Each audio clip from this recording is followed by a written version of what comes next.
live. You know what I mean? Yeah. Welcome to the Dev and Gamer podcast with KMEGA 405, the Don KTR. There you go. It's a real thing now, Mega. You finally did it. You finally got it in there. All right.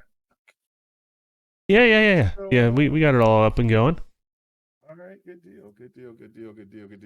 Welcome, everybody. Ladies and gentlemen. Yeah, we're just coming out of the woodwork right here. Oh, I see my big head is right here. And it's because I got a green screen behind me. And it's, you know what I'm saying? Everything's gone. It's all magical now, right? It's all magical. Only thing is here is this big woolly ass beard that I cut, but I haven't cut it yet. I will eventually do it. But anyway, what's happening, everybody? Man, thank you. For anybody who's coming in here and is watching us right now, please share this out. I'm going to share this out right here. It was kind of a random thing. We were set up to do it yesterday, but of course, Gamescom was started. I was on Xbox 448 stuff. And it was live event. I said stuff. It's live event. And then today we were going to be doing this a lot earlier, but what tended to happen is that Jeff Keighley had his event. And I have to say, Don, it was really, really good. I have to say, after all the other events that I've seen from Jeff Keighley, this is up there to one of his best, if not yeah. It's definitely up there. It's one of his best shows for sure. I'm still not getting the music thing. You know, the VGAs, I get it, but now for these events that he's coming out and just having music, and I understand, you know, it's bringing some light to some of the gaming artists out there that really make some really fantastic music. But the main thing to me is kind of like, listen, this is just a show, and you know, if you do one like they did with Impact Jensen. In fact, I think that's how you say that. I you know, you gotta excuse me, but Yeah. with the free to play game, that's fine because it wasn't that long. But then you got another performance. Okay, whatever. But without further ado, man, the Dev and the Gamer is back. I'm not here to complain. I'm here to talk about people who likes to complain. So Don, what's happening with you? What's going on, man? No, not much. I just got a new Prime subscriber. Nice. I'm liking that. I'm doing the last minute things, trying to fix the chat window. I don't know why the chat window is not working. It's there. I'll get it working. So just bear with it this time, guys. Must have turned something off when I was redesigning the Dev and the Gamer look. So yeah, and of course, me being invisible except for the man beard. Let's go. I'm excited about the beard. You know what? At first, when I was growing this thing, my son talked me into growing this thing. I didn't never had a beard except for one time in my life. And then he was like, why don't you just grow a beard? I'm like, listen, I'm not trying to be like everybody else because I know that's a trending thing. Mm-hmm. But then once I started growing it and then people started liking it more, then I'm like, well, you know what? It's not so bad. And my wife, of course, she loves it. And so I'm like, okay. Which is usually the one that counts the most on that sort of thing. So right. So it is what it is. But you know what? But yeah, there's things when you can just make this thing grow out more than what you wanted to. And right now, I need to get it edged up. But I do want it to get a little bit thicker so I can do the edging the way I want to. But anyway, this is what we're talking about gaming. We're not talking about KMEGA's beard. All right. So how you been, bro? What you been playing? Oh, I've been playing my own game and been doing a lot of that recently. So if you wonder why I haven't been on Xbox Live there, Mega, it's you know, the game doesn't play test itself, man. So you gotta put the time in. So a lot of tests. None of the fun stuff, man. It's just a lot of the testing an animation, see how it looks, different angles and stuff like that, and stuff like. Yeah. It's all part of it. So. Nice. All right. Okay. So as for me, what I've been playing, I've now tried to adjust to have a to have only so many games that I can play. Have a rotation. Yeah, limited. I have that ADD where I just like, I'll play this. I'm not feeling it right now. I'll go through this. I'm like, I got a rotation. So I got done with the Ascent, but I know that you still want to play the Ascent as co-op. Yeah. I'm still down for that. I'm all about that co-op life. You know what I mean? Yes, and for my birthday, I got Madden 22, and I got the Aliens Fire Team Elite. I've started playing those, and I went back and I started playing Avengers, which I'm actually really loving. I'm having a lot of fun playing Marvel Avengers, and I started playing Destiny 2, which I know that's very odd because I've been trying to find every game in existence, from Anthem to Division 2 to kill it, but it just won't die. So I have succumbed to the throat needle, and now Throat I needle. call myself Damn. Yeah, the throat needle. Yeah, yeah. And so I went ahead and I got the new I paid for the new season, and so now I'm doing that, and I was playing with Xbot 448, and you know how much he loves his Destiny 2. So we Yeah, had fun last night with an RG Viper, so it was really fun. It was really fun. I'm not gonna front, but I still didn't know what was going on. I was just trying to figure it all out. Only people I know is Osiris, and then the chick that had the worm. That's about it. And I don't even remember her name. So there's a lot of stuff to follow. Oh, nice. A lot of stuff to follow. Yeah. But anyway, that's my little rotation that I'm doing. Riders Republic has a beta out right now. Yeah, So that was good. You and me were both playing that. It was good stuff. Yeah. What did you think about it overall? Well, you know my background outside of mountain biking. I'm fixing some stuff here, so sorry for the oh yeah, I see all types of stuff popping up. Yeah, don't worry about it. I got this. Yeah. I got this all taken care of here. All right. What's going on here? What is it? 1920. Okay, I think I got it all figured out there. Yeah, I mean, Riders Republic was good because my background is in mountain biking. I used to do it for a living for a portion, and it's very arcade-ish. In regards to that, so it's got that going on for it, which I really like. But outside of that, I just want to play the Ascent. I get more into games once I can start playing them. So oh yeah, no doubt. I love the Ascent. I could not stop playing the Ascent until I had to beat it. It was just too good. So going in and playing co-op, I've heard that they've done a lot better with the with the co-op. They've patched it up. So yeah, no, we can definitely, I'll go back and I'll play it again and beat it with you. It's really fun.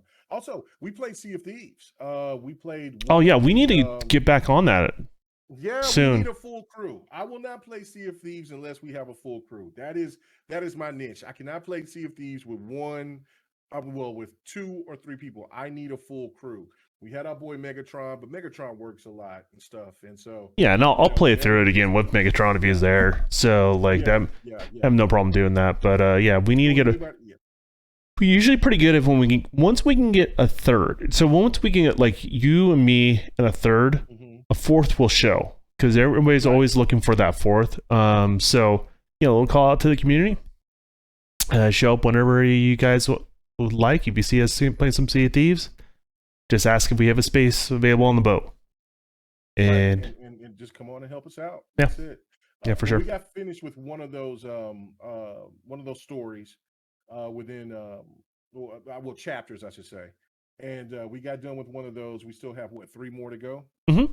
Was it? Yeah. So yeah, absolutely. We got that. So if you want to do it, and even if you haven't done it and you want to start from the beginning, I'm willing to do that. It'll be a lot easier now because we know what we had to do to get through it. It'll be a lot quicker. No, I don't think it's going to be as big of an issue too. With doesn't seem like you're involved with other players on the map. It's kind of a standalone story, if you know what I mean. Yeah. The way it operates and the way it works. But yeah, the chat is up and going again, guys. And sorry for all the messiness and the grossness to get it up there, but somehow I must have just deleted that source before we started. So. Oh yeah, no, it's all good. I mean, you was trying to adjust with the green screen. It's weird to have it because it's you know it's there, but when you see it on the stream, it's not there. Yeah. Yeah. It's all imaginary right here, folks. It's just this. It's great. Then there was another game that Psychonauts 2. I played that. Oh, so you got started on it. So how many games you got going on right now? Yeah, I said 4, but it seems like it's 6. See, yeah, you need to wean back a little. I need to wean back. And All right, let's get this sent done with. Before. Let's get this sent done with so that we can just cross that off the list. Right. Well, that's I'm waiting on you to play that. Yeah, let's do this after the podcast tonight. You want to do that tonight? Okay. Or unless you got other plans. I know it's your birthday. Well, yeah. Thank you. Appreciate it. Yeah, today is I'm level 46. If you don't see it here, the gray is emerging. It's the National Melka Game Gift Day for you right now. Right. So yeah, hey man, if anybody is interested, yeah, just go ahead and let me know. I will accept your gaming gifts. So but yeah, no, it's but yeah, level 46, man. I tell you, it's a blessing. I did not ever think that I would get to this age, especially as how wild my life was. Like early 20s, like you always look back, like how did I get to 30s, right? And early 30s. I didn't really calm down until probably my mid 30s, and then I started like, oh man, you gotta chill. So it was partying all the time, just doing all types of stuff, man, and then. On top of that, being and I know that sounds crazy saying that, but being a single father and a partier, and, you know what I'm saying, trying to get my youth back. There was a lot of learning, but yeah, everything works out. My kids is doing good, man. Son went to college. My daughter's doing a modeling thing, and then she's working at Amazon and doing all the good things. My son's in real estate. You know, I'm blessed. So. Yeah, you know what I'm saying? I mean, my biggest teaching lesson was just do what I say, don't do as I do. Just don't do that. Don't follow that method. Don't do what your dad does.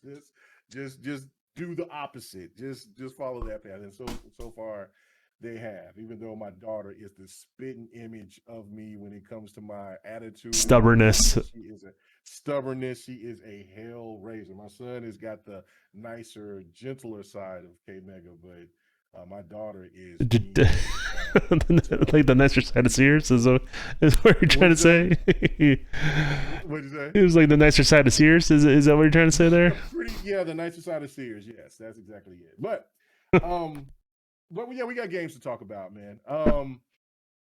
And that is what we've seen today. Gamescom. We'll talk about what we've seen today.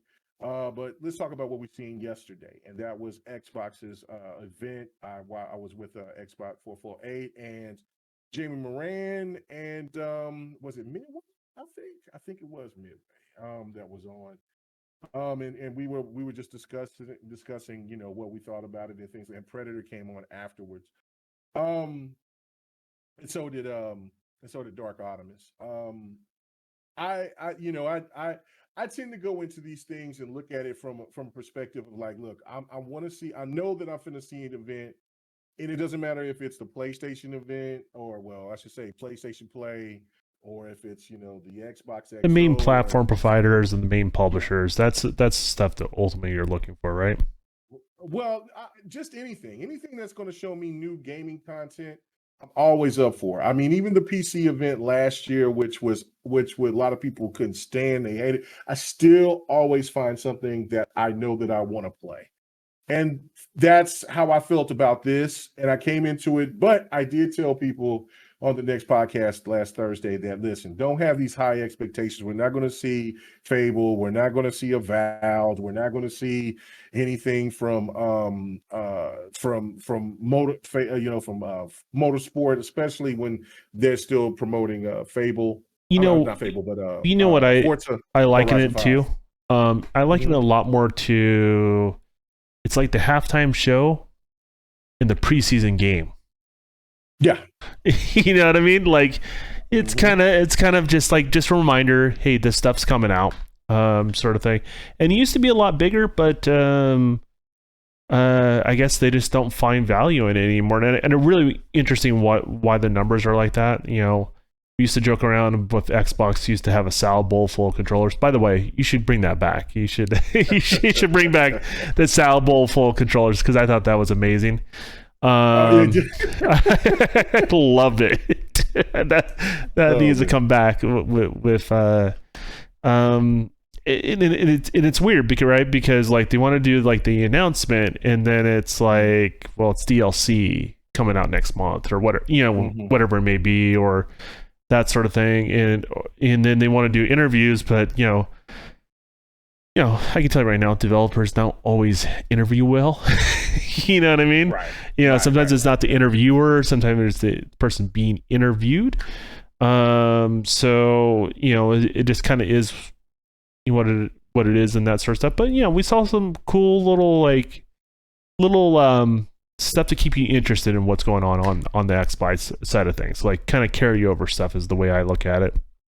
Over to the main event that everyone's going to be waiting for. Even though I have my disappointments in Halo, and certain other people will advocate the same issues, but a lot of people are stoked also as well, right? And a lot of people are also stoked on what we're going to be seeing on Forza Horizon. Are they on 5 now?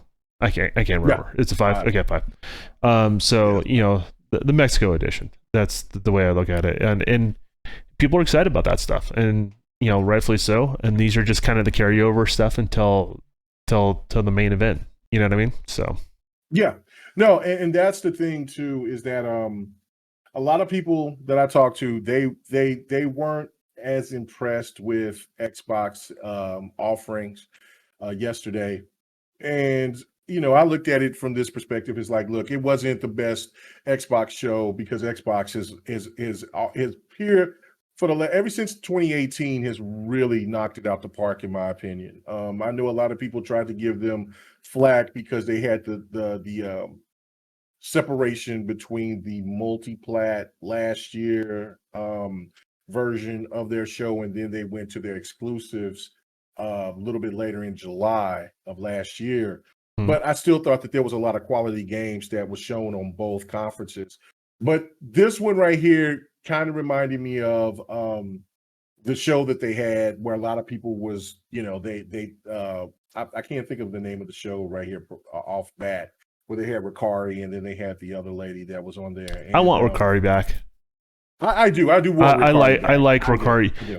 Because here's what I noticed.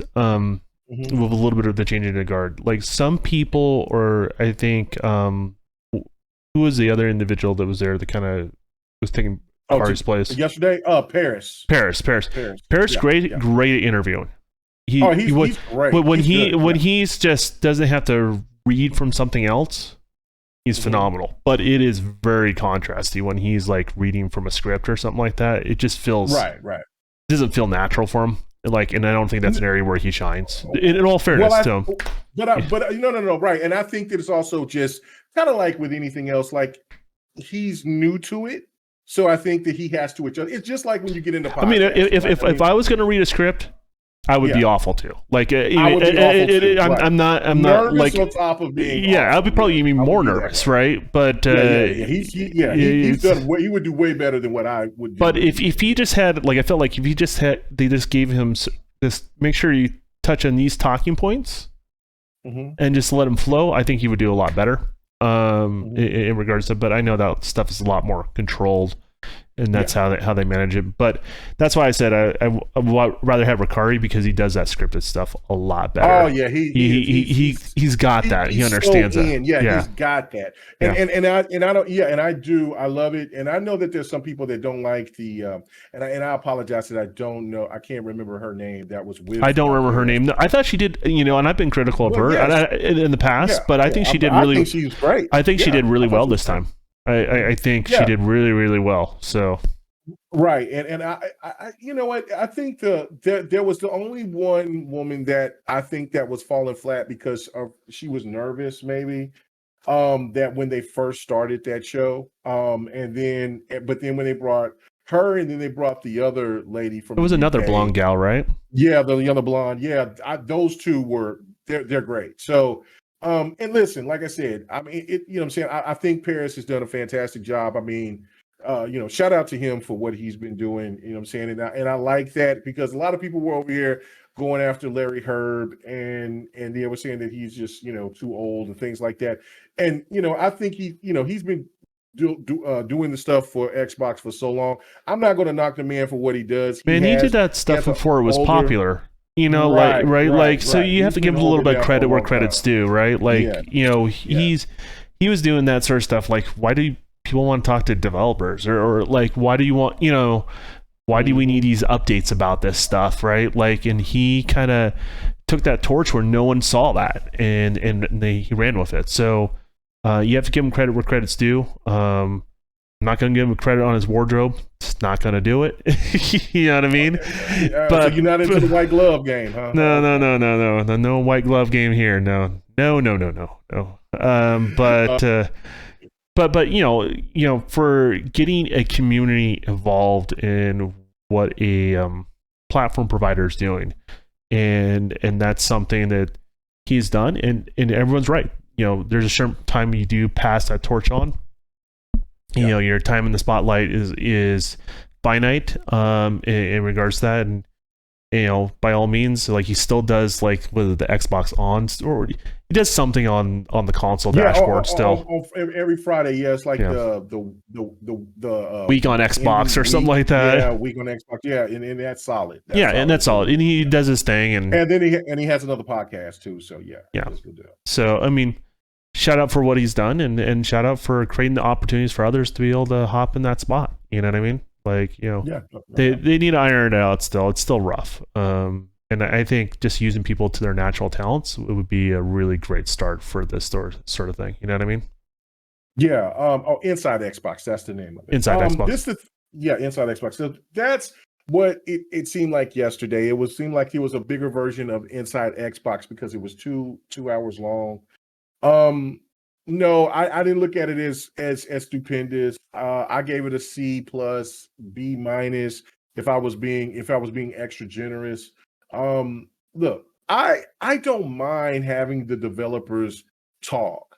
The problem that I always have, which it happens with probably 90% of all the developers, is that they're not as, you know, they're scripted. They have to read out the script. They don't want to mess up anything. They don't want to talk out of pocket. There's a lot of things that they can't talk about that's being controlled behind the scenes, and they don't want to be the person that slips that up. And you know, a lot of stuff rides on a game when you're having those interviews. You know, it's one of the reasons why I do this stuff. So it becomes a little more natural when the time comes. And then when I screw up my own shit, I screw up my own shit. It's no one else's fault. You know what I mean?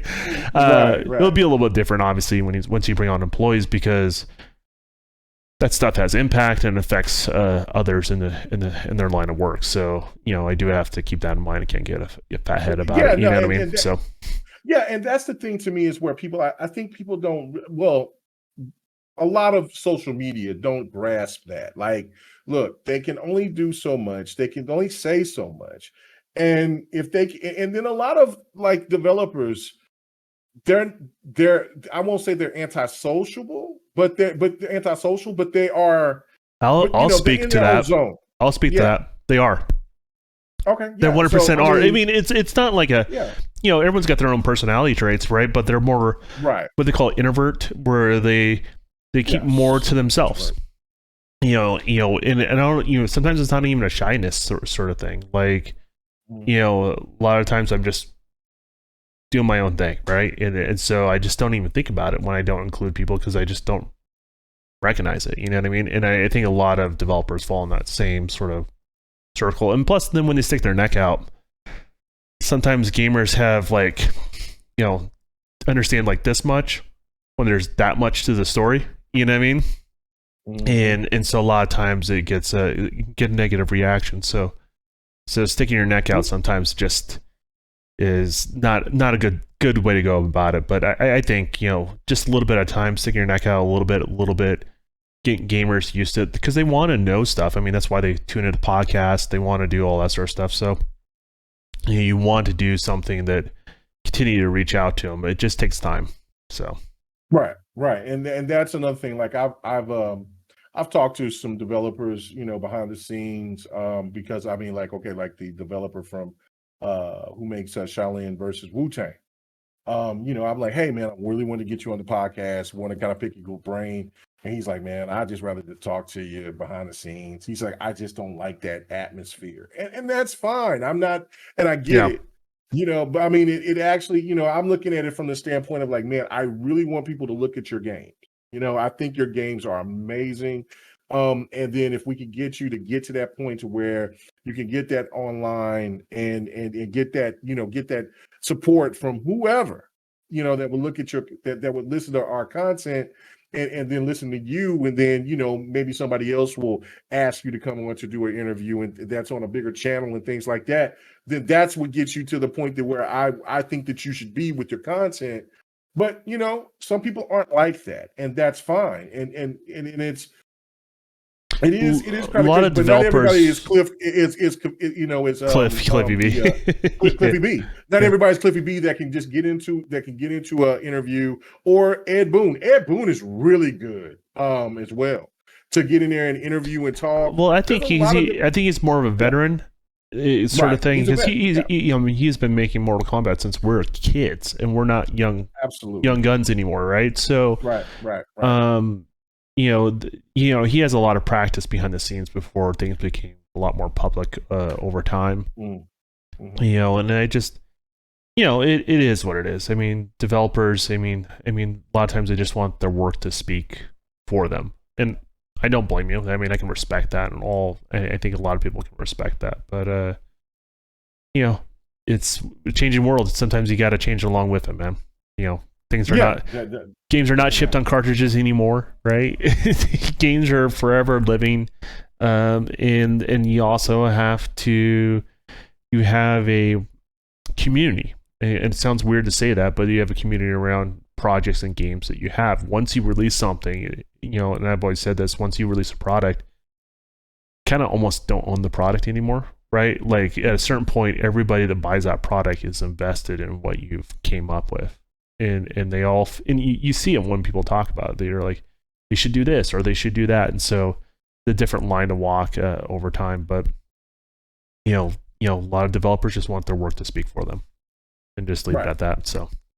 Yeah, I mean, I just looked at it for overall, though. The Xbox event was not its best. Listen, I like that Xbox is being as transparent as they possibly can be. They're not going to just come out here and just tell you everything. The one thing, Xbox does, when Xbox executives do come out there, they do have opportunities to hang themselves up to dry because, and for ridicule, because they're so transparent compared to a lot of other of their predecessors. But I do like it. That's why I appreciate it inside Xbox for what it was. I don't know what gamers actually really want these days. I really don't, because Gamescom has not been on that level of Gamescom has not been on that same level. Of what hasn't been the world stage sort of gaming which is unfortunate, because I feel like there's room for both. Oh yeah, right. I feel like I think they're separated far enough from E3 and that it can be on the world stage, but for whatever reason they look at the numbers and they said, you know what, this is not the place for it. And so that's kind of where Gamescom kind of falls into, and that's fine. Yeah, and that to me was where it's like 2015 was the last time that they had a really like E3-ish event. And if people remember, that's before they cancel Scalebound. I think 2017, 2018 is when they canceled Scalebound. But no, the Tomb Raider was introduced. That's right. It was exclusive to Xbox. It was exclusive, and it backfired on them. Like that was their biggest show. I think that altogether that was Gamescom probably their biggest. Was Sony weeding off at that time too? Sony was there, Xbox was there, Nintendo was there, I believe. And it seemed E3-ish. Activision did an announcement. I remember that. Mm-hmm. Yeah. It was huge.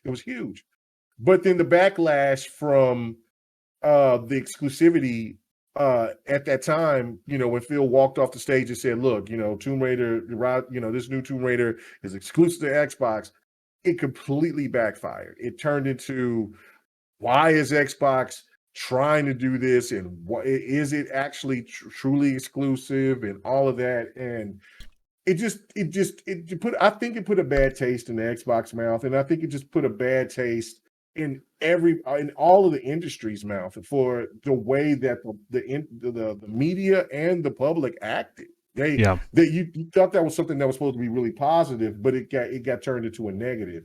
And then I think that's when the whole social media, the power of social media, kind of hit everybody. And then it's like, look, we'll just play it safe.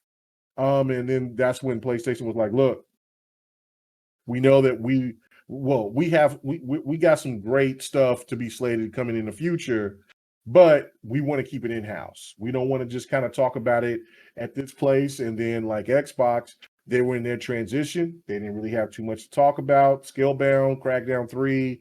We didn't know anything about Sea of Thieves, but of course, Quantum Break and all, and Recore and all that stuff. They talked about those games, but those games didn't resonate like people thought that they would. And the internet just kind of, social media just kind of took over and kind of pushed that narrative. And so everybody's playing it safe now. And that's, and look, if that's one thing if social media has a problem with why Gamescom is not like a baby E3 or a semi E3, that is the reason. The weird thing is Gamescom is bigger than E3. It is bigger than E3. When it comes to the public and people that come through, a lot more people come out. Yes, from a public standpoint, it's way bigger. But far as the world stage, it's not, and so that's where it's kind of interesting. But I want Gamescom to find their niche in regards to this sort of stuff, and who knows? I mean, I still think the future of E3, even though they said they're gonna do their thing next year, I mean, we'll see where that goes over years. Like, because we don't know the impact of all this sort of stuff yet. Still, right? We can put a stake in the ground and said, hey, we're going to be doing E3, and they will, but let's say their turnout's not what they need it to be, right? And the eyes are not there that needed to see it. You know what I mean? And these companies are not getting the return on their investment. So, like, it's they're not out of the woods yet. You know what I mean? So, who knows? Gamescoms and the PAX stuff may take its place. I mean, that's the way I look at it. So, okay, all right. And so some of the stuff that was shown on the Xbox event yesterday, there was Sea of Thieves. They had a Borderlands Mayhem for like cosmetic for the ship. There was a lot of people, which I agreed that some Borderland cosmetics for your players, or outfit wise, or maybe weapon skins or something like that would have been appropriate. But I mean, I'll take it. I mean, it's cool, but I mean, you would think. Well, people don't realize is so Randy Pitchford of Gearbox is a huge fan of Sea of Thieves. Oh, did not know that. Yeah, so he's Pirate Legend. He's been a Pirate Legend for a while now. Oh, wow. He's serious. Yeah, and he's if you ever follow him on Xbox, he's always playing on his. Well, he has to do that or PC, but you can tell he's on an Xbox playing Sea of Thieves. That's his jam. So it doesn't surprise me they did a collaboration. Okay, well that makes a lot of sense, because it kind of seemed kind of odd, because I personally didn't know that he was a big fan like that, but that's really good to know. Also, Xbox Cloud Gaming is coming to Xbox Series X and S, which basically is what we've talked about a couple of months ago. I've talked about it years ago. Years ago, yeah. Yeah, I mean, 3 or 4 years ago, before these newer consoles came out, right? Because true. Because we're been on Next Podcast, and shout out to Next Podcast on what time's Next Podcast showing on? Thursday. Well, it used to be on Saturdays, you know what I'm saying, but then it moved to Thursdays. But yeah, 7 p.m. Central Time on Thursdays. So, yeah. So, anyways, check those guys out. But go back to Xbox archives. Maybe you can find me saying it. But I remember talking about it 3 or 4 years ago because you guys were talking about how can you leave no gamer left behind, right? And I didn't really felt like the old consoles would hold things back, and I still believe that even today. But even if you reach a plateau where you can't optimize it for a lower spec console, streaming was always an option for those people that don't want to invest in a new console. And and it is a compromise experience. However, if you don't want to buy a new console, that's fine. You get where I'm going with that? Like, you get what you pay for. Yeah. Right? So, like, it's a good substitute for those that may not care all that much, right? And so what's cool about this, I mean, as a platform provider, you can see that business model where, like, their user base is, I mean, they have an 8-year head start. Does that make sense? Like, where other platforms don't have that advantage, they have an 8 years head start, just because of the fact that you'd be able to stream it on those old consoles. Now, we'll see if I can get my old console to boot back up, but that's a whole other story. But yeah, and that to me is where we talked about this too on GRG. We talked about this on the next podcast, and you know what I'm saying. And I was just going about, because this is definitely a gamer. We've talked about this, extensively as well. Is that Xbox had a plan all along, and if you go back to when there was this saying that was, and I remember seeing that billboard where it was like, "Look, Xbox One beta tested for the future," and that's just part of everything. Like, when they start talking about the servers, the Xbox One being the service, that was just the prototype to just to see what they can do with that tech to then bring in the Series S, the Series X, and take that and then take those old server boards out and then put in the new stuff and then have everything work off of that. And that just answers the question of, like, why is it possible for, like, for some of these newer games to be ported over to the older hardware when everybody was asking that question, will the older hardware hold it back? Well, now we get the answer. It won't be held back, because for however people want to buy their consoles, if they still want to hold on to their Xbox Ones, doesn't matter which version that they have, if they're investing into Game Pass Ultimate, they'll be able to play whatever that the Series S and the Series X gamers will. Well, and the thing you have to understand from a development standpoint, from a development standpoint, the way it is, it's just a Series X, right, or a Series S that's in there, right? That was the next. Yeah, so if you're, so if you develop the game, basically you're just giving permission to Microsoft at this point, to allow them to stream it, and so you still have to give them permission because it's not apples to apples, the same platform. If you get where I'm going with that, it's not in the sense that you have to do like some recoding, but it's not the game how it's originally intended to some degree. Right. So you have to give them permission, but all you do is you're giving them permission. And now you have access to all those older gamers that had that, have those consoles. So, it's awesome for those people, especially, and no one planned for obviously a pandemic to happen right now, right? But how many people can't get a console? Not because they don't have the cash, right? It's because they can't find it anywhere. So if you find yourself in that position where you can't find a console anywhere, all right, still play, you can still come along, you just buy Game Pass, right? And it's that simple. And there would be some limitations to that, I would imagine, if the developers, or let's say the publishers don't allow it for it to be streamed. But that would be the only limitation, and that will kind of carry over to when the stuff is available. Right. And that to me is where it's like xCloud itself is a game changer, because you can take your games with you. To like, you don't have to carry your Xbox with you or anything like that. Like I was just talking about, like, a couple of weeks ago when I was on my hiatus, I had a couple of friends come over. One, my boy Paris came over, and he had that suitcase of that.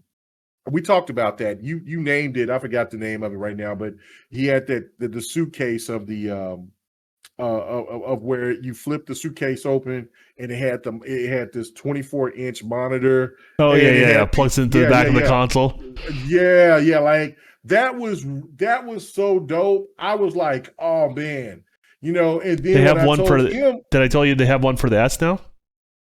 no, I did not know that. No, Yeah, I you didn't can just tell him plug that. it right on in. It has like adds like a built-in lithium. It's just lithium-ion battery, right? So it just adds a Yeah. little bit of more depth to the console, I should say, right? And Wow.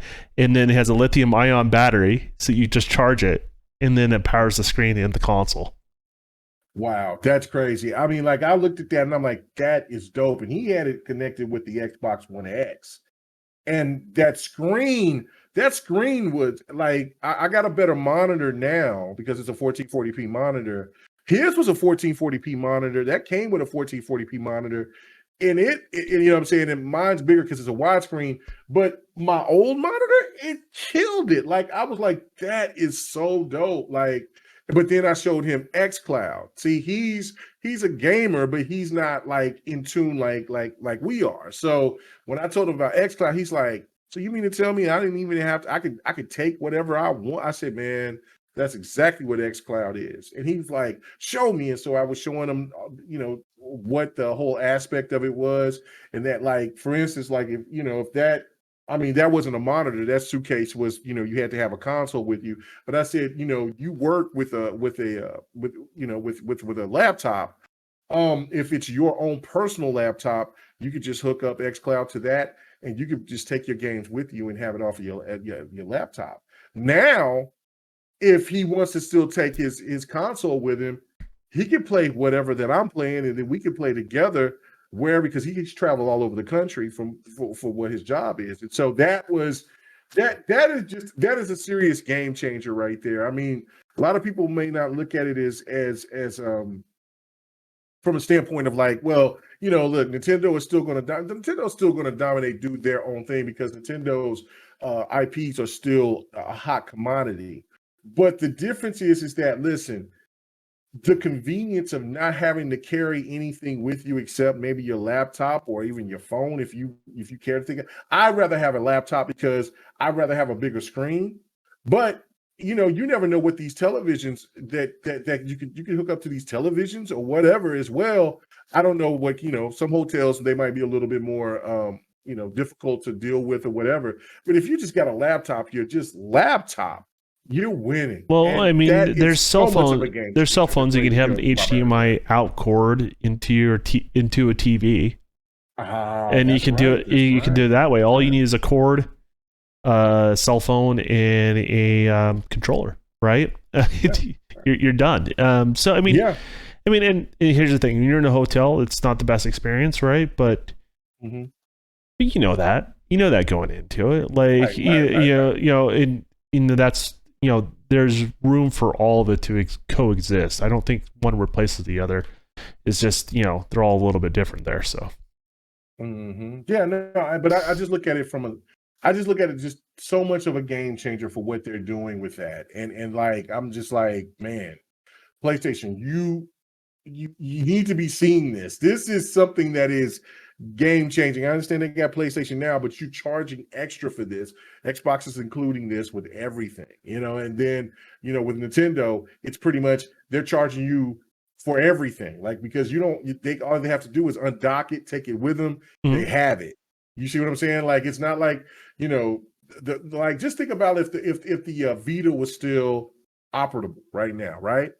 yeah, And then PlayStation was letting their library go, letting gamers library go travel with them. How dope and how cool that would be, for people to play Returnal or whatever. They have to make those type of changes, because if not, Xbox and Nintendo is going to go so far ahead of them. Because gamers, and as for you and me, this is the thing that maybe we can't comprehend fully, because we like to sit and play. And a lot of older gamers like us, like I can't see myself taking it. I don't think it's an age thing though, like, because it's like there's a thing that drives resolution. There's a thing that drives exactly. Quality is driven not just by the older generation, it's driven by the younger generation as well, right? But the context is key. I think the younger generation understands it a little bit more, where the older generation can't.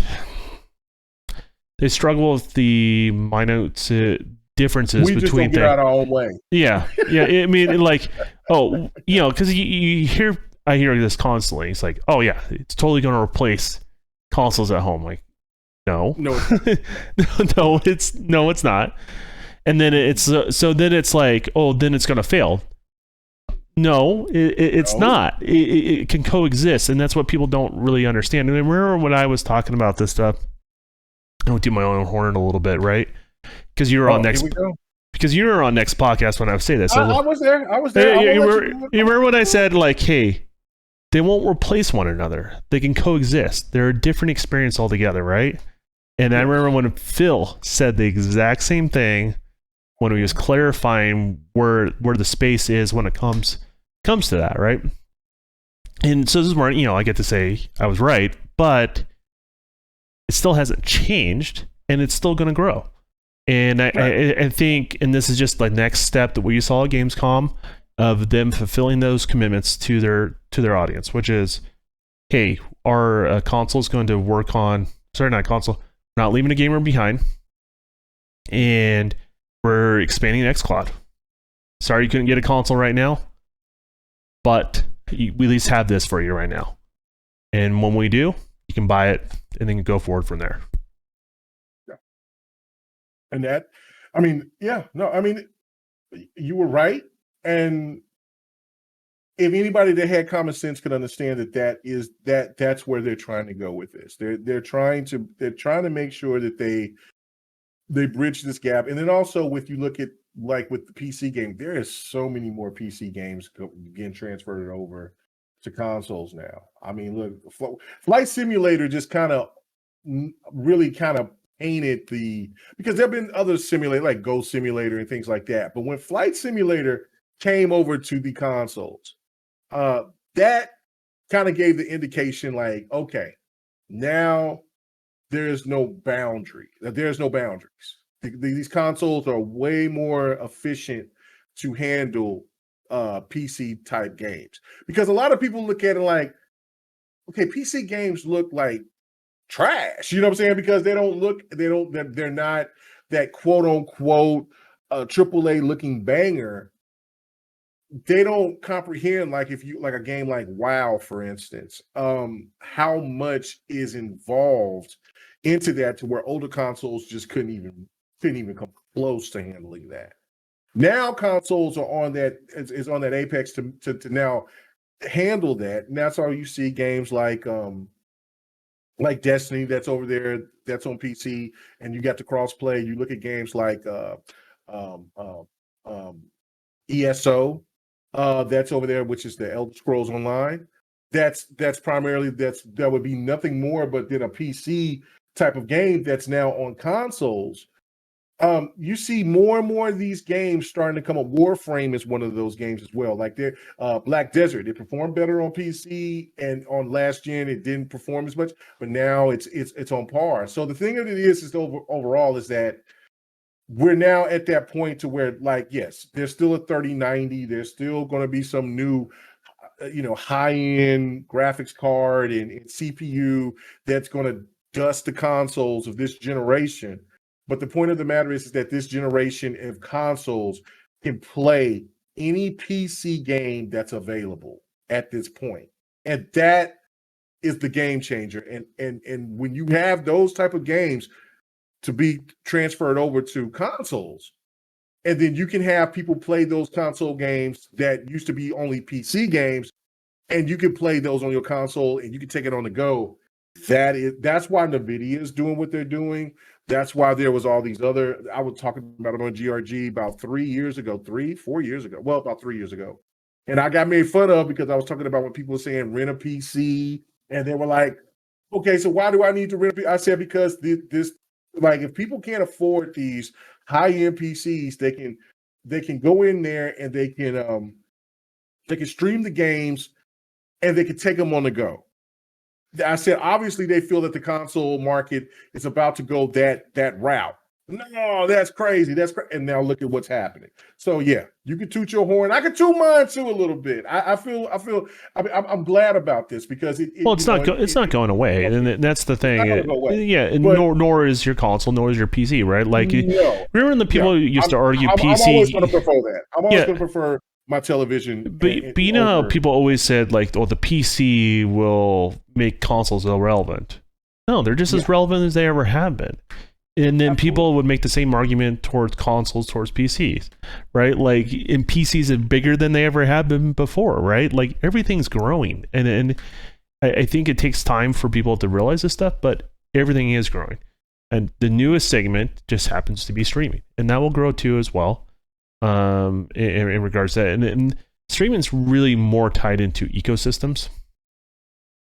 So you do have to kind of keep that in mind. So whoever has the service that's most consistent in the best ecosystem is going to win that battle between those two. And we'll see how that goes. Well, if the infrastructure situation happens that's going on in the U.S., that will be a good look for a lot of people in rural areas to have proper internet. I mean, a lot of places in the world is already more enhanced than where the United States is with their infrastructure when it comes to internet usage. But there's also a lot of places in the world that is not. But I don't know. I think here in the next 10 years, because I've said this, that these consoles are going to be probably some of the most longest consoles that's going to be active in probably our history. I think these consoles is going to probably go 10 to 13 years easily. I don't know. Until they go. I think so. I think. I mean, they're definitely scalable. They're definitely scalable, like, because we're hitting that glass ceiling of what we can throw at it. And there's a lot of fat in modern day games, so scalability is really easy. But I feel like the next level we're going to see, I think we're going to see something sooner than you think. You think so? I mean, lot sooner than you think. If that's the case, I think it might be mid-refresh. I know that Xbox said that they weren't looking to do a mid-refresh, but I just don't they didn't see say that. them. They said when the technology is a noticeable difference. Oh, then okay. And so that can mean anything. That can mean, to be clear, that can mean in 3 years. It can mean in 5 years, and it has to obviously hit a certain price point they're shooting for. But one of the things I'm noticing with in you can talk about the series consoles specifically, and even PS5 to some degree, is PC always did this evolution of people are willing to spend more money, right? So when people always try to compare console and PC, it wasn't really a fair comparison, because like in the 360 days, a $500 graphics card was almost unheard of. Does that make sense? And you fast forward to the generation of the Xbox One and all sort of like the 1080 series and stuff like that. I think it was at the beginning of that generation from NVIDIA, which is the most commonly used graphic card and the most powerful at the time. That was, like $1,000 or close to it at the time, right? Well, you're getting a whole console at that price, right? So the ecosystem in PC is the glass ceilings kept being raised, right? So you can't draw those same parallels. Now, you fast forward to today, right? People are definitely paying over $1,400, $1,000 for a graphics card. But what's interesting now is your console has gone up to $500, right? And there's some other small examples prior to that, like the Xbox One X and stuff like that. But and then you go back a little bit. Well, I mean, same window. Xbox Series S was released at the same time. Right, so there's obviously a market of different price points for consumers on the console market. PlayStation 5 does the same thing with a diskless and a disc system. There's not as much of a difference as there should be in price point, but at least even they are attempted to some degree. So, what makes you think that maybe going into the next generation of consoles, or say mid-gen refreshes, that in order to get a difference, we can do one. It may cost $600, it may cost $700. You don't have to get it, but you can, right? And I can see that happening, right? And so the people that have the funds and the means will subsidize your next console, and you want that ecosystem to some degree. as much as that may be a little frustrating, we're like, I can't afford that particular console. People that buy, like, on the PC space, people that buy a 3090 and a 3080 and stuff like that, they subsidize your next graphics card you may buy next year. You know what I mean? Because they brought down the cost because that company was profitable, right? So with the next iteration of products. So, that's kind of where I see that stuff going. So it's going to have that in regards to that. So, well, no, and that makes perfect sense. But that's what I'm saying. Like, before I see PlayStation or Xbox making that move, I look at it, that's going to be well after the 5-year mark. That, which is normally where consoles kind of make their move to where they're like. I'm looking at the suppliers and what's on their development cycle. Mm-hmm. I wouldn't be surprised if we see some 3 or 4 year mark. Oh wow! Okay, and that's who they're partnered with, right? Like, so, or they can pass up on it. I'm not saying that. Well, no, okay, but hold on, Don. Okay, this is the thing too that was interesting. I don't think a lot of people really understood this either back then when we were talking about this. They were saying that consoles were about to go into the same type of market of what cell phones do, where a lot of people will stick with the older models, but then there'll be newer models that will be there. And some people were thinking like, so every year there's going to be a newer model of a console. No, but if you're saying here, if the possibility of having between before 5 years, you're saying 3 years, then if every 3 years they have an iteration, or let's say 4 years, then what you're getting at is at a point to where, especially where Microsoft is at, is that they're already in the phase of what PC is doing. You can get whatever version that you want because we already have these server boards right here available for you. You know what I'm saying? Eventually, well, maybe not even eventually. I have no idea how they're going to do that if people still have their Series S's and Series not Series, but the Xbox One S's and their Xbox One X's, and they're still holding on to them until they die. And then you have other people like me and you that has the Xbox Series X or S, and then they're like, look, we got the Series X, or we have whatever that they're going to call it, right? I will wait, because me myself, I'll be fine with just my Series X right now. And then after that next version, they'll be like, okay, I'll go ahead and I'll make that move. Do you think now when you get to that point, to that level, is it at the point to now it becomes endless and then they'll just come out with higher versions they do graphics cards? I think it's truly purely dependent on the hardware development cycles of their suppliers. Okay. Does that make sense? So, yeah. So the opportunity doesn't really exist unless AMD, for example, creates newer graphics technology on the GPU side of things and the CPU side of things, wherever they feel like the bottleneck where it makes a big enough difference for their consumer. Does that make sense? Yeah. Same thing with the RAM and basically the throughput and all that sort of stuff. So they'll always will continue to work and continue to have their eye on the ball if there would be iteration that makes sense for them to be evolved. And you also got to think about it from Xbox's perspective. They're more of an incentive to do that. And the reason why that's the case is Xbox is in that situation because if they can get something more powerful, right, and more energy efficient that they can shove in their server blades, more money they'll make off their servers.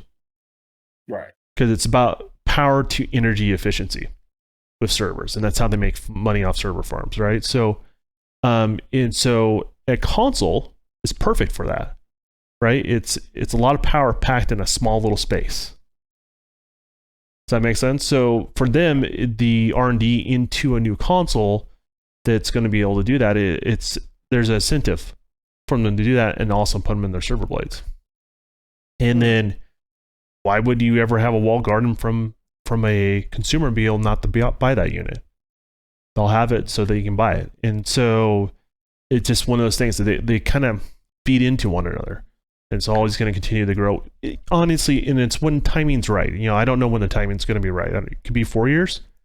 Right. I'm betting on 4 years, but I'm not telling you it's going to be 4 years. If you know, what I mean. No. Yeah, so there's a difference there. There's a difference between me predicting versus me saying, "Hey, it's going to be this," right? Because there's no other choice. But because I can see the 5 year. I can see it being presented in, or even rumored around the 4 year mark, and then being brought up in the 5 year mark. Because remember, there's been such as, or maybe even around that time, because of the fact that there's been such a shortage of these new consoles, and that when people do eventually start getting them in the way that you normally have gotten them, that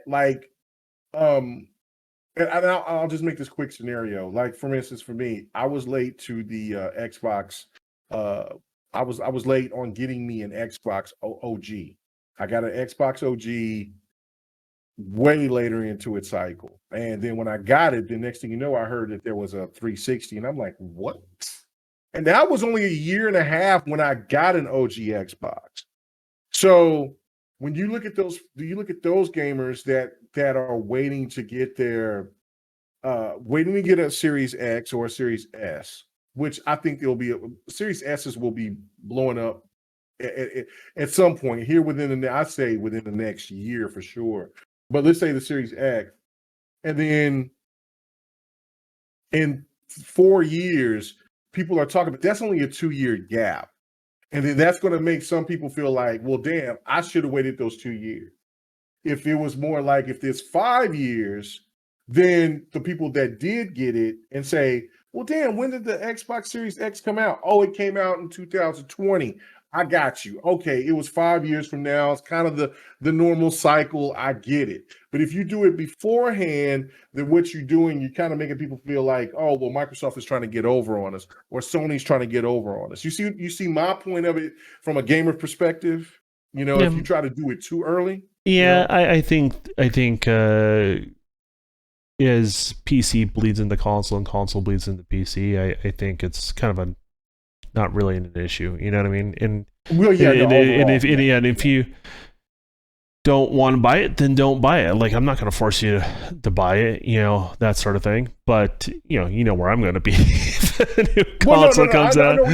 Yeah, exactly. Right. Like there's no reason to hate on that person, right? Because that person is spending the extra cash, so you don't have to when the time's right. And you say if you didn't even buy that iteration, you buy the next iteration. Well, I still help subsidize that cost for you. And there's nothing wrong with that. And so I have a feeling like it's one of those things that's going to be common practice, but I don't think it's going to be the pace of cell phones in regards to that, just because you're talking a lot more horsepower than a cell phone. And I would say, in no offense to cell phones, but a lot less gimmicky stuff, right? Like this 1 megapixel more camera, or you know what I mean? This has a brighter flash than this one. This screen has a slightly different dimension because they're competing with all the different spaces there. I think it's more or less of, where is it going to be tangible, where you can feel a difference, or we can make for example, like make a refresh on the X and it's cheaper, right? Right. It's going to be, in those form factors where customers find value. But then again, to bridge that gap, for certain gamers, xCloud's there for them. I mean, that's the whole point of it, right? And I like how slick it was in the interface. That's one thing we're not talking about enough. Is you go to the game, purchase it, you hit play now or download, right?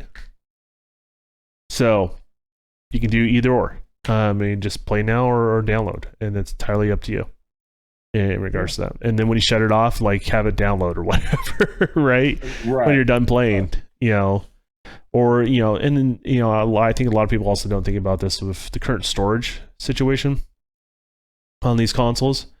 I mean, what is it? What is the X? The X Max is out, let's say theoretically 4 terabytes, right? Because there's a little bit of OS on the internal drive in there, right?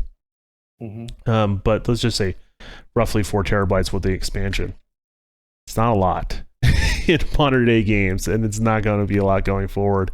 And the same thing with PS5 when they expand, depending on which drive you buy or whatever it may be on the M.2 that you plug in there. That's just it's not going a long way. So having that streaming capability, say on something you wanted to try out, say you see something on Game Pass, I don't know if I like this game or not, right? Hit the play it now. You know what? This game's dope. I'm going to download it. Versus a game that you're like, I don't like it. You're taking up the hard drive space and your bandwidth and all that other. Well, you're always taking up bandwidth if you're streaming or downloading, but you get where I'm going with that. Right.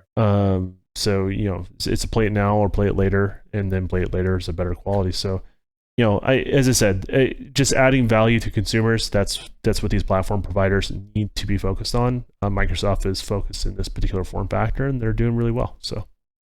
Yeah, no, and that is, I mean, look, I didn't even think this version of what I was talking about with Gamescom was going to be this robust, but that is the bottom line. It's going to come to, like, look, memory it's going to get cheaper, but it's still going to be more expensive than what older gamers have known for what memory would cost, right? Like, it's not going to be anywhere as cheap as what they've known it to be in the past. And yeah, I mean, a good example, like I have this right here. I haven't even plugged it into my PC.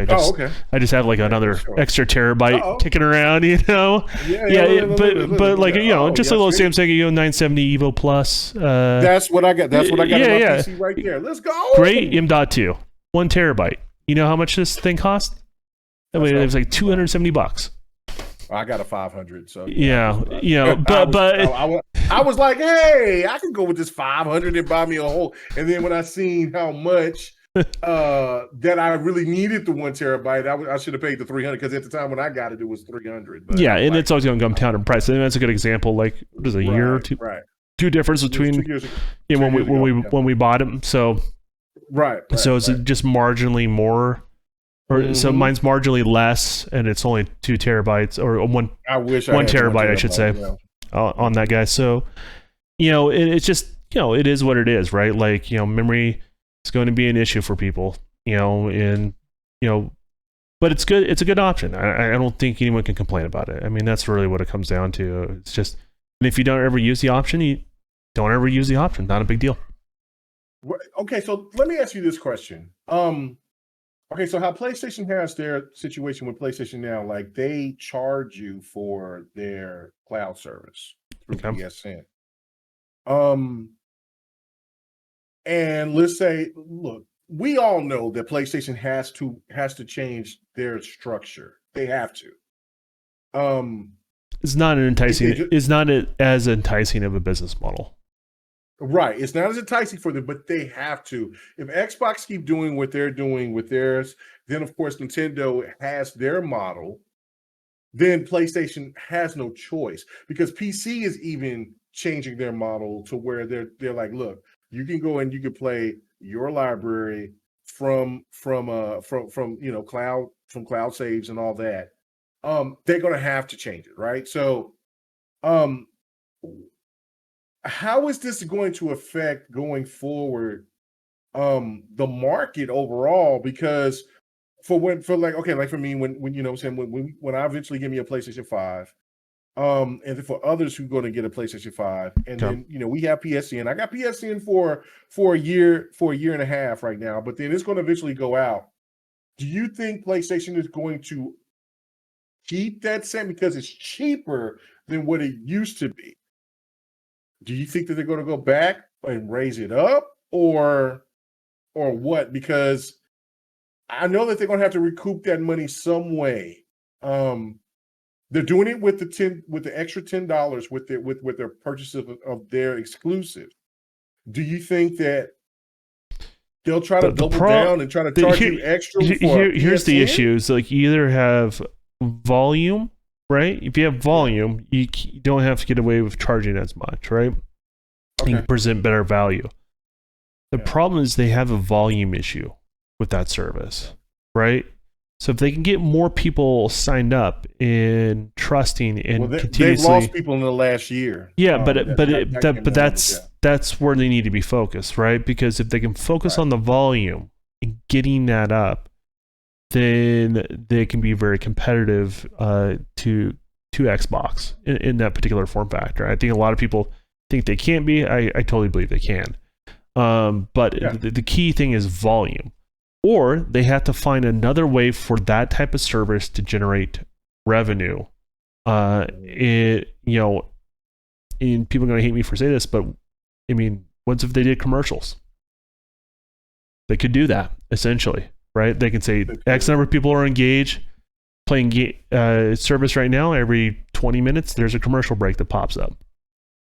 And, it would suck, right? You'd be in the middle of playing your game, right? As soon as your level in, you have it set up. They did that with Street Fighter. Have it set up and say your levels ended. And next thing you know, as soon as that level ends, next thing you know, you got Coca-Cola commercial playing, right? And then or you have Geico, whatever it may be, right? Targeting that particular audience, just like how YouTube, that's how they generate profit, right? They don't charge you. YouTube doesn't have to charge you anything. I know you can pay for service on YouTube, but YouTube is essentially free, right? But you have to muscle through some commercials, right?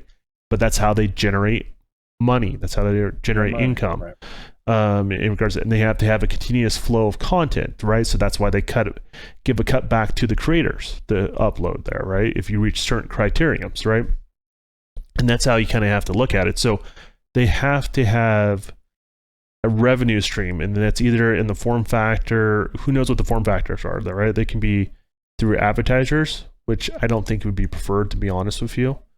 Or it can be done through volume, right? Paying for the service and the volume and what the value is to that particular consumer. But they can't be dropping the ball now, right? Like otherwise they'll be successful, but they won't grow. Does that make sense? And that's there's a big pie on the table. It's growing in every single direction, and you ignore that slice, then you're in a bad position. And I think as a platform provider, they're in a better position than a lot of other companies. You know what I mean? They are. They're way better positioned than Amazon. They're way better positioned than Google. And they have a shit ton of money, right? But they have a trusted network that people are obviously buying products on. So I don't want to see them drop it. I want to see them run with the ball, see what they can do with it. You know what I mean? So no, I totally agree. If Sony was smart, Sony would keep their low prices for PSN, include PlayStation Now, and then just keep the price. Even though I don't like it, I find it to be egregious. But that's neither here nor there, right? I know that Sony's going to drop a game that I know that I got to have for $70. But if you keep it, if you keep PSN at the price that it's at, include PlayStation Now, and then keep your game prices at where they are, you're winning. I think what they need to do, though, they need to take care of some of the negative stigma of what PS Now. The quality level of the stream. The quality level is awful. They need to address the quality level, the latency issues, and these are all issues with all streaming services to some degree, right? But you got to focus on that, because dumping a bunch of money and getting a bunch of people to sign up for a service, and it's not a good experience when they're there, it's not going to keep them, right? So you have to focus on the fundamentals. Yeah. Right. That's why I say include it in the PSN, and then a lot of people will kind of like look over that, gloss over it, because when you look at what they offer at PSN for their game lines up, it's 10 times better than what Xbox Live Gold has been offering. But where the difference is that when people buy Ultimate through Game Pass, they getting everything on top of Xbox Live Gold. What's the last time you like those games or not? Well, let me ask you this: what's the last time you downloaded a Gold game? Oh, just last week. How often do you do it? Every time that I see a game, I download it because I've forgotten about it for 6 people. months. Like it's Wow. not even like there could have been a good game I liked in there, but Right. it's so out of sight and so out of mind because I have a backlog on Game Pass, right? That I'm trying to pile through. I have a backlog on games that I do purchase that are going there. So yeah, I mean Sony, I mean they're capable. I think they have a lot of good bones when it comes to PS Now, and a lot of people like to critique the end result, but I'm talking about the root of what they have. There's something they can build upon there, and they just like they released it and they didn't really prove it. Does that make sense? This kind of left it hang in the dry. So my thing is, get it up to snuff to the best of your ability, right? Make it a tangible experience for people when they do try it, that they want to continuously be engaged, right? And then you go deep on the price, whatever business model makes the most sense to you. And once you're able to do that, then you'll be able to get a product, I think, that everyone would be down with. You know what I mean? But you have to get the bones working as good as they can. No, I agree, but you know what I'm saying. But Sony has to also bite the bullet on some things and not try to, because look, you can't ask gamers to pay $10 more for newer titles, and then when there's plenty of gamers out there that like to play some of the older content that they can't get the chance to get or play on their PlayStation 4s or PlayStation 5s, that they have available to pay $15-$20 more when they're already invested in the PSN, which PSN itself is a great service because they offer some really fantastic games. That's the thing. Is like, look, give me a bone, man. Give me something. Listen, I might not ever use PS Now, but the point of the matter is that, listen, if you include it into my PSN, and then you also asking me as a PlayStation supporter to pay your extra $10 for your new product. And then it misses. It misses the opportunity to be able to download everything, right? Like, because for example, Game Pass is real simple. You can download every single thing on Game Pass.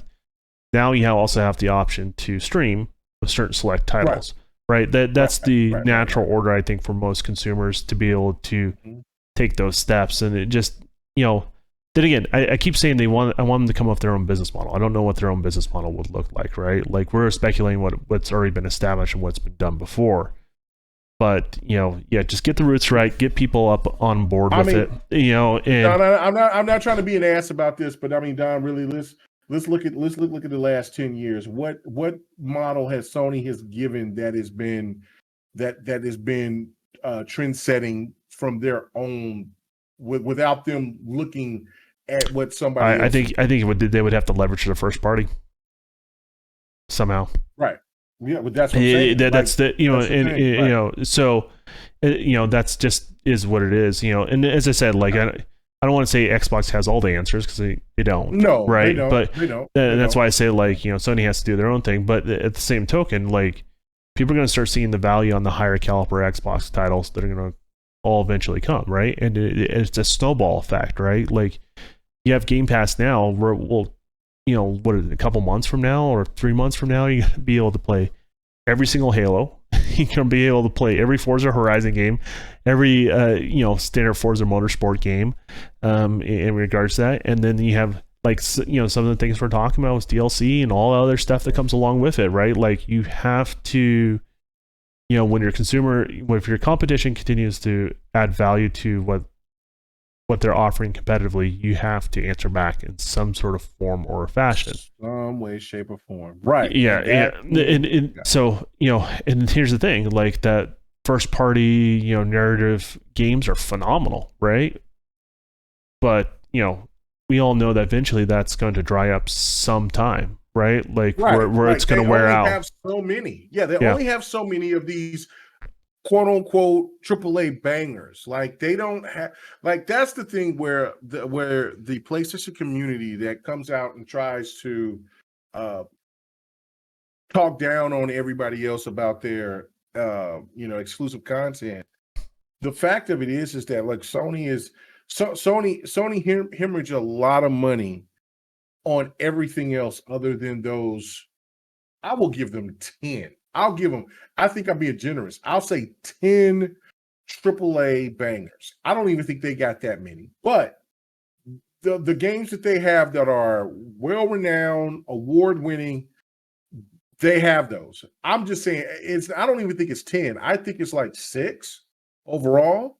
But what about all the other games that they have available? And on top of that, the money that they spend for exclusivity rights as well. You see what I'm saying? So it is, for me, is like Sony has to make a decision on how they want to get their customer to stay within PSN without jumping and investing into the game, into Xbox ecosystem and seeing what they're offering. And then later on saying, you know what, I got to choose one or the other. You know what I'm saying? Because there are people that definitely, like, there's people that got Hulu, there's people that got Netflix, there's people that got Disney.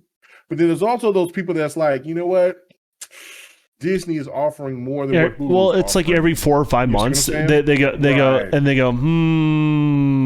of like when you're looking at your cable bill, right? Right. You're like, man, how much money am I spending? Oh man, like one's got to go, right? Like what I spend most of my time on, in regards to that. So like that's just kind of how that sort of stuff works. So. I mean, it makes it sound like, if they don't do something, they're screwed. What they will do, if they don't do anything, they impede any sort of growth. Does that make sense? And then you're just treading water to do the same thing year over year over year over year. And kind of what Xbox was going through last gen. Yeah, exactly. Yeah. And it's not even from really a major misstep or anything like that. It's just it's just you want to make sure your investors feel like they're making money off investing in you, right? And so when it's harder to make that year over year over year, because you're not taking advantage of just money on the table. Really, it's what it comes right down to it. So they'll get there. I mean, they have to do something. Like we keep saying this, but we're seeing changes in the management and things like that. And there's, a big shakeup that has there. So they have I'm sure someone's pitched a plan. The question is, what are they going to execute? Sony's not dumb. What are they going to execute? Because certain people are in charge right now. They got in charge because they pitched a plan to their investors, right? Mm-hmm. And so, they have a vision they have to go out on. And we've heard of past Sony execs saying, the Microsoft business plan can't work for long periods of time. Obviously, they're not there. So obviously, Sony's going to be going that direction in some sort of form or fashion. The question is, what flavor is that going to be? So right. When are they going to execute? And obviously, it's not like they haven't signed a contract with Microsoft uses Azure. So things are in motion. The question is, what does that look like, right? And so it's just a matter of time. So. Yeah, no, I mean, you're absolutely right. I mean, I wasn't expecting this to be, the longer topic, but I mean, it just shows the significance of what the future will be like going forward. I think people are still trying to wrap their head around streaming. Like they don't really know where it fits, right? In regards to the old heads like us, it's not supposed to fit because we're a different demographic. I'm fine with it fitting. Yeah, I know. No. What I'm saying though, Don, is in this retrospect, it's like, look, I get it. Like, it's not something that I'm going to do consistently all the time. Mm-hmm. But then all we got to do is when like Yobi comes into the party, or Game Down Sites, or somebody else who's a lot younger than us that comes in and they'll talk about, oh man, I was streaming this at work and I was doing, like, we're not used to hearing, because that's not how we have done it or how we could have done it. Like if I tried to stream me gaming at work, I'm not only going to be looked at like I'm crazy. You know what I'm saying? For 9 times out of 10, especially with my type of profession that I was in, that like was like, you can't. You know what I'm saying? Like, I mean, it's not appropriate. Downtime, but you just don't know. Yeah, it's not appropriate. It's not appropriate because that gets looked down upon. Now these younger people are, bosses is out here streaming and doing whatever that they want to do. I was playing against a guy. I was playing Madden when Madden first came out. When they had the MVP edition, and I'm hearing all this noise in the background. I'm like, what's going on? He's like, oh, I'm at work. How are you at work and you're playing Madden? Like, and then I'm listening to people in the background. It's like, y'all guys over here want to play these silly ass games. And then next thing you know, I'm hearing like, man, no, throw that pass here, throw that pass there. And I'm sitting here just thinking like, wow, that is bananas. I mean, like he was at work and we played Madden for 3 hours. Like I don't ever have no lunch break that long. But I'm saying to myself, it's like, how the hell is this even possible?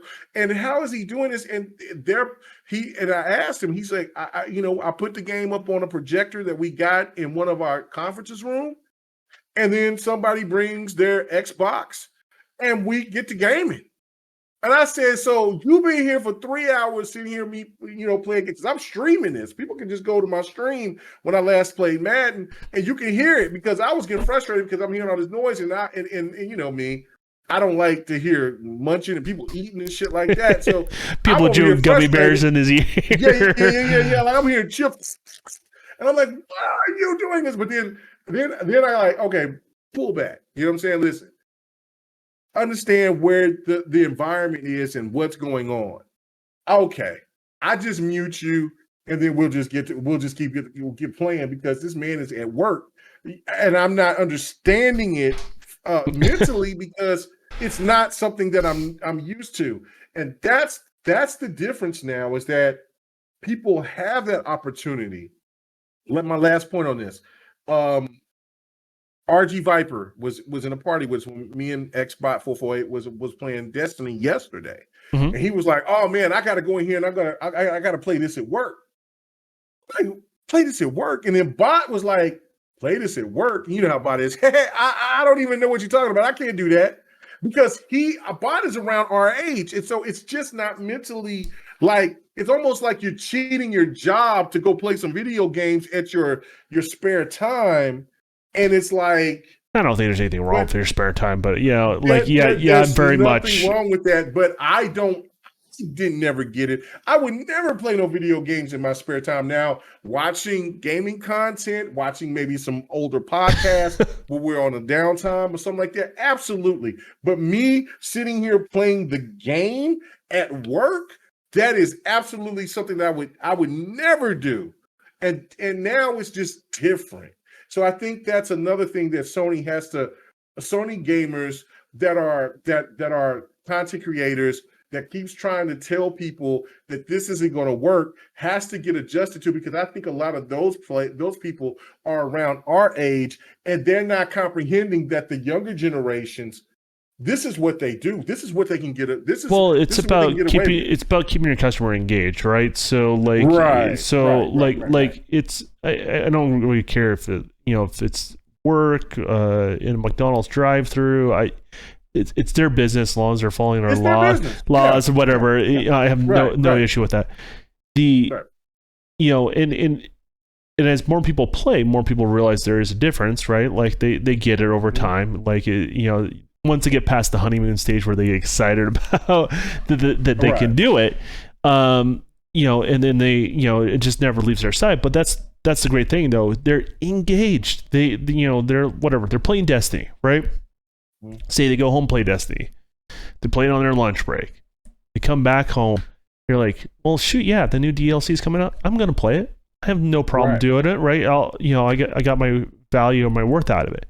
Here's the other thing. With competing platforms, if you're constantly engaged in one platform, you know what you're not? You're not engaged in the other platforms. Does that make sense?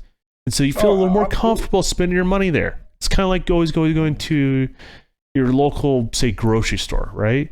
if you're always in that grocery store, most likely you're going to spend money in that grocery store, right? You may not spend money at the Whole Foods down the street, right? Because you're always engaged in this other place, right? So, it's business 101. Like, before we had online businesses, it was about getting people in the doors initially, right? And then if you get them in the door, they can make the sell. And that's what's going on here. They're keeping their customers engaged, keeping them engaged into that ecosystem. They will continue to sell them stuff. That's really what it comes down to. And that's the one that's hard to be tangible, right? What happens is you just can't quantify how many hours it is for that person to spend money, right? But it happens, right? And so that's where they're making additional money off of it, right? So it's just keeping people engaged, keeping people doing that. I mean, like, my wife loves her S. Does she play a lot of games? But she'll purchase a movie. She'll do all these other things, right? She knows when I'm online, she can hop in a party if she wanted to. She knows she has that access and that accessibility, right? And we've had a PlayStation in the home too as well, and it's always engaging on X because she knew that's where I was. You know what I mean? Like, even if she's not hopping in a party chat, like, we've been in most of the party chats together. Like, she doesn't ever hop in or anything like that, but she knows where I'm at and she just likes to know. So it's that engagement. It's all about engagement. And then you get that engagement, eventually they'll spend the money. And that's the general idea. So, the question is, how are you going to keep them engaged and keep their customers engaged longer? I want to see what they come up with. I don't want to see do some of the same stuff, but I want to see them do their own stuff. Hopefully they'll get that. Right. They'll figure it out. Right. Well, yeah. I mean, look, I got faith into PlayStation itself. I don't know. Sony has a lot of things going. I think if Sony was primarily all focused on PlayStation, then definitely PlayStation would be in PlayStation is in a fine spot. Like, I mean, when I say that, I'm not trying to make it into like, oh, well, PlayStation is just like 2 years away from going bankrupt. I'm just saying, in the sense, Sony is worried about their movie situation. We talked. We haven't talked about it, but like, I've talked about it with other people about the situation. Yeah, they've been backsliding on their movie, right? Like production stuff. Yeah, because they've been having hard times. Yeah, because of the pandemic, and that's not a fault of their own. Well, even prior to the pandemic, they're not as big as they once were. So right, and then of course all the other stuff that they've done. And so if they need to prioritize, when you look at, you want Venom to do fantastic, and then of course Spider-Man has got a lot of praise for what they're going to be doing going into the multiverse and all that. That's a focus, and on top of all the other movies that they have slated, then they got PlayStation, and then what they have slated, and that's and listen, it is what it is. Microsoft is such a humongous company. They have enough to where they can focus on whatever the situation is for them. Like, Xbox has now gotten to the point to where it's up there with where Windows is. Windows, to me, is kind of fallen off, and now Xbox is in that position because of how the growth of gaming has become, where it's at, and what it's done. And so they're prioritizing on Xbox, and then they're prioritizing on everything within that. I just look at it as just so crazy. I mean, all you got to look at it is just, listen, if Sony was confident as they were, then they would be at these events. Xbox is at these events. They got plenty of content to show. PlayStation doesn't. That doesn't mean PlayStation is in dire straits. But listen, PlayStation fans, any realist needs to say, look, Xbox right now in 2021 is doing a hell of a lot better job. It comes down to who is offering you value, and as a consumer, and that's an individual choice. But it's hard to argue that Xbox hasn't quantified a value for that consumer, and these are the things that are doing. Right, it's a snowball. It builds up over time, right? Like, the library and Game Pass builds up over time. Your feature set in Game Pass builds up over time, right? Mm-hmm. DLC, the exclusive content, all that stuff. It's all tied together, right? Game Pass doesn't exist without its consoles. Like, it's it's all tied together. It's all an ecosystem as far as all that stuff goes. But what else do you wanted to cover though? Yeah, I was like, okay, I'm gonna move on. We're going to Okay, talk 'cause in I'm circles still for on the days on Xbox this one. stuff. Yeah. So Yeah, I know that was really a deep conversation. Okay, so Xbox showed the wireless controller, the Forza 5 controller. What was your thoughts about it? I thought it was yeah. So the limited edition kind of yeah. Basic controller. Mm-hmm. I actually, out of all the custom controllers, that's the one I like the best. Really? Okay. Yeah, I like that. It was a little too loud. Yeah, but it, it's not something I'm going to be, it's not like a hat I'm buying. Yeah. You know what I mean? Like it's not a T-shirt I'm buying. I think it's a nice looking controller. I love the transparent aspect of it. I hope it's something that they bring into the custom. That's my only downside is the transparent, because usually, you didn't like the transparency when hardware ends its life cycle, that's when they start doing transparent controllers, transparent consoles. It has a stigma to it. It has a little bit of a stigma to it, but that being said, though, no, I really did like the Forza Horizon Edition controller. That one I thought was cool. Like I have a new rule with my controllers, right?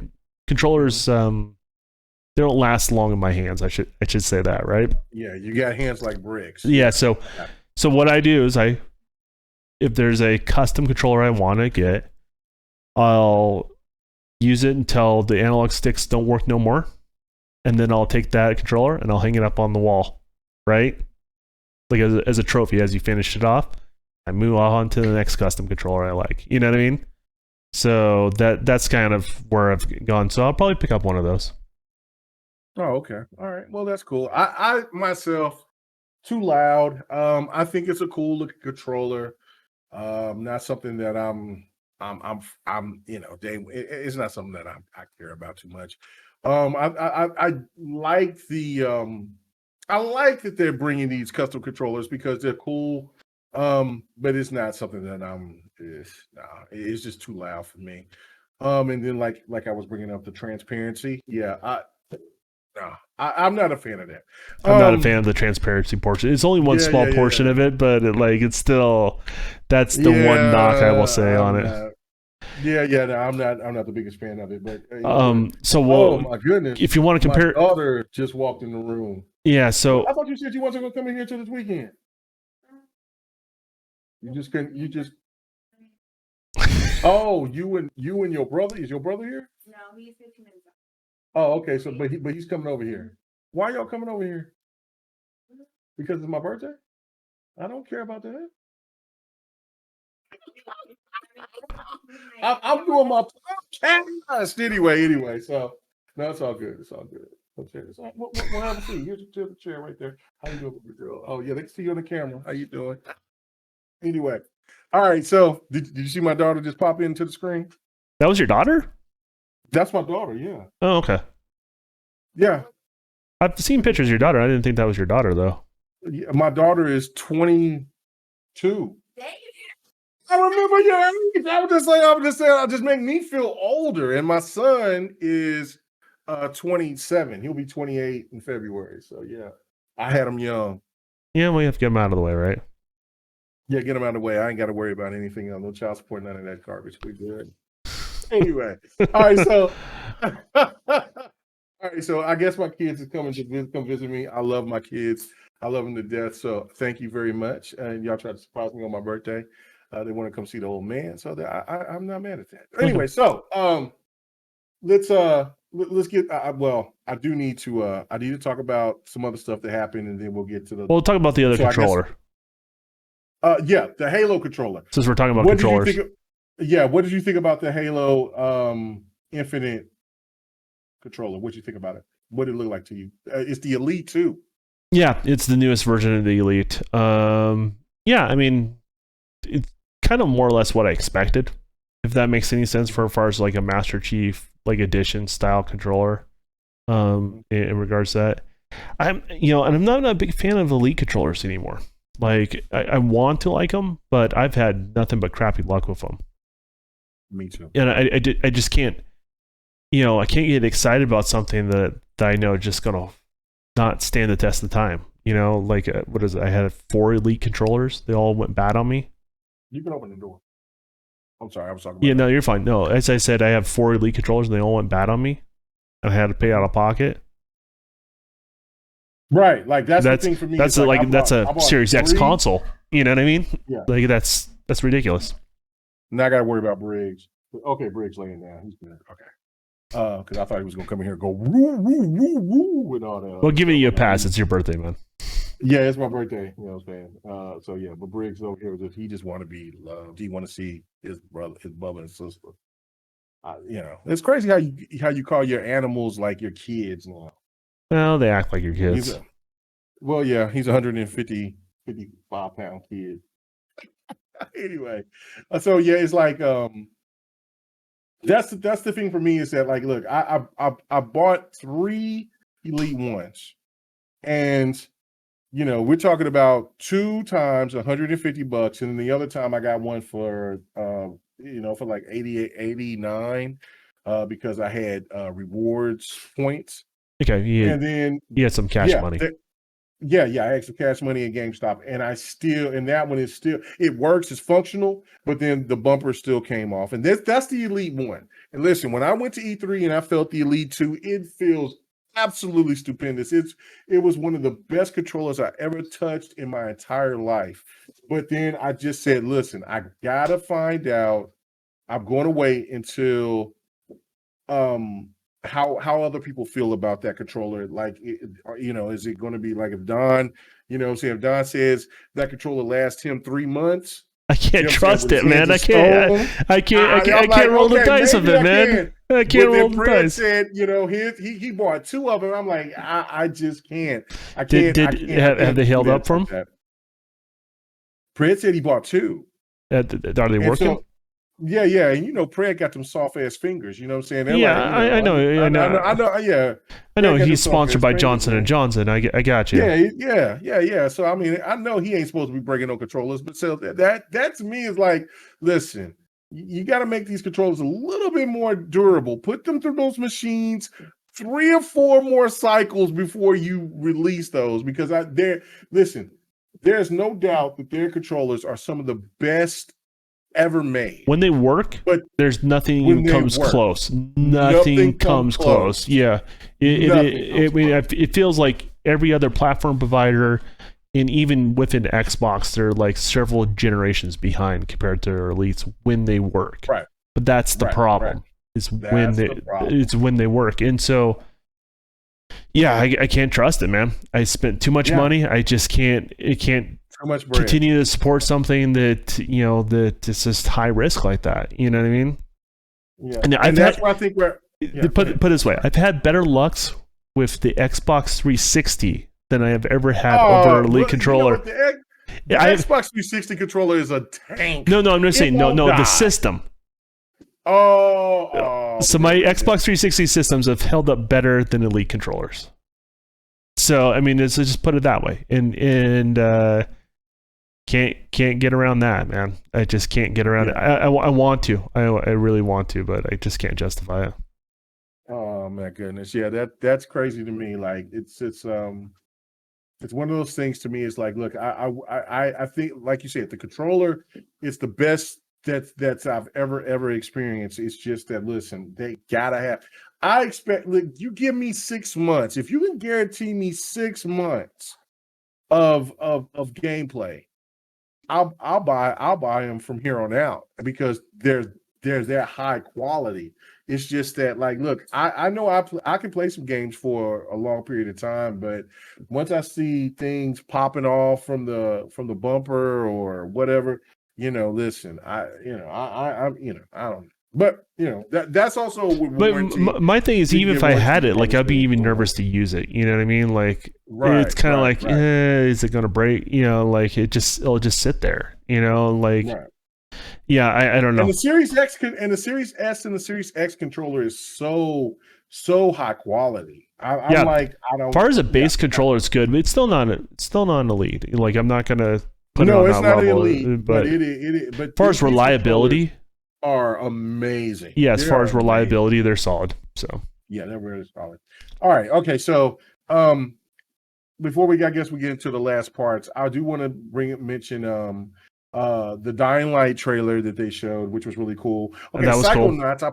Psychonauts 2. I've never played Psychonauts 1. Psychonauts 2. I played it last night for about 2 hours. I have to say, yeah, I see people will do here bring, and I'm not trying to, because I think some people just try to, wolf tickets and try to tell other people, oh, well, this game is this game is that, and it should be game of the year and all this stuff. And I'm like, listen, I'm an Xbox gamer, but listen, I don't know.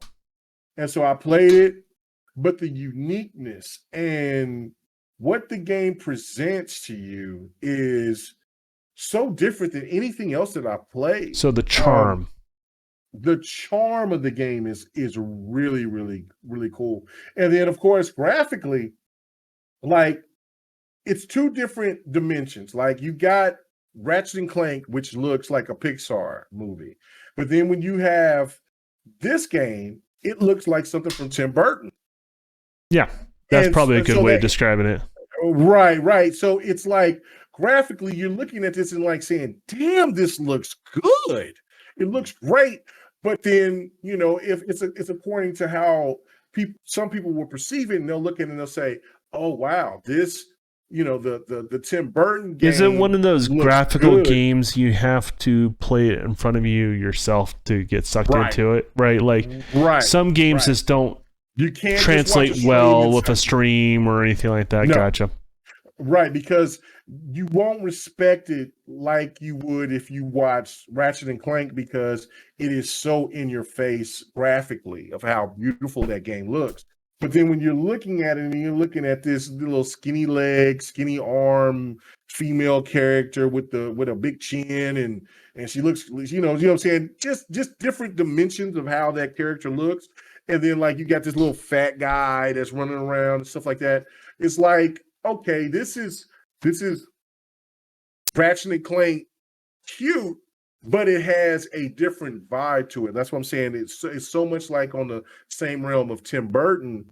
But then when you just really just play the game and just see it for what it is, you're like, this game graphically is beautiful because that's how you should, and everything else that's within the game. Yeah, it's very impressive. When you say that's how you should enjoy a game. Just see what it is. Like, not every game should be the same. Like, you know what I mean? No. Like, you should see what it is and see if it sucks you in and see if it's a fun or an impressive product. You know what I mean? Yeah. No, you're right. Like, that's the thing, is just try the game out. Don't sit here and try to wolf tickets and try to talk about this game. Looks like trash. You got to play the game and look at it and see it on your screen, and you get a different type of respect for it. That's to me is where it's like Nightmare Before Christmas meets Willy Wonka. In a way, yeah. That's the way I would describe it. Like, the color palette of Willy Wonka, but the kind of proportion and artistic style of something like Nightmare Before Christmas. And then everything else about the game is just so different. Like, you start off and the individual kind of figures out that you're trying to follow him. So then he hits you with some kind of mind meld type of ability. And then whatever that he's thinking, you're in there. So he's thinking about the inside of his mouth. So you're in his mouth, and it has different ways of trying to get out of his mouth. And it's like crazy. Like, you could do a zipper to get through his teeth, and then like he's got crooked teeth, and then he's got missing teeth, and then he's got it's crazy. And then like you got these pictures that you can burn to try to take away his memories, and then the more that you do it, the more that he kind of regrets. And then he sends like these different type of antibodies at you, which is regret, doubt, esteem, and all these other things. And then you fight them like a little platformer. You beat them up, get them out of there, and you continue to keep forward to try to open up this character's mind to where he's like, okay, I'll tell you what's going on. And then things happen. Oh my God. And you know what I'm saying? And then my son comes in here. Because my dog is going crazy now. That's his favorite. That's his favorite because my son plays when That's his favorite chew toy. That's his favorite chew toy right there. Come here, boy. Come here. Come here. Come here. Come here. Come here. Come here. Me or the dog? You. He can't tell the difference which one he's called. Yeah, he can't tell because I call him all. I call anything that's a male or boy. Come here. Say what's up to the chat right here, man. Come here. Say what's up to the chat. Come here. Say what's up, man. Right here. He's representing the shirt. Hey, we got the same beard. What the hell's going on here? Right here. Right here. Yeah, y'all got the same beard. What the hell's going on there? Hey. Don't do your boy. Why you shoot the shirt? Just what's up, man? Why don't you go down? What's No, that's going over. Just say hello. The green screen. Just say hello. Right on the shoulder and say hello. Oh no. Go down. No, come here. KMEGA's gonna make you sit on his lap if you. What's up? There you go. You see yourself on the camera. All right. You have a great day. Come on, put your face in the camera, man. Where's the camera? The camera. No, this isn't real time. Hey man, is he borrowing Dad's shirt there, man? Because that shirt's way too big for him. That shirt is way too big for him. You know what I'm saying? But yeah, it is way too big. He's borrowed his dad's shirt, man. Oh my God. Anyway, all right, get on. Come in the front room. I gotta finish this podcast, man. Let's what's going on. Man, tell that boy to eat some meat. He looks like a vegetarian. Hey, the Don said, "Hey man, go and eat some meat, man. You look like a vegetarian, man." Wow. Yeah. Yeah, he's right here. He's probably wearing Crocs right now. Yeah. That's what I'm talking about. Go ahead. Yeah, this is a game developer, man. Y'all got to show homage and respect. I don't know why my kids. Don't put me on the pedestal.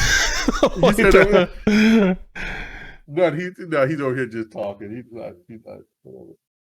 All right, listen. Like I said, my daughter is the firecracker. You got to watch out for her. She's the fire. Oh Lord! All right, get on out of here. We ain't gotta hear no.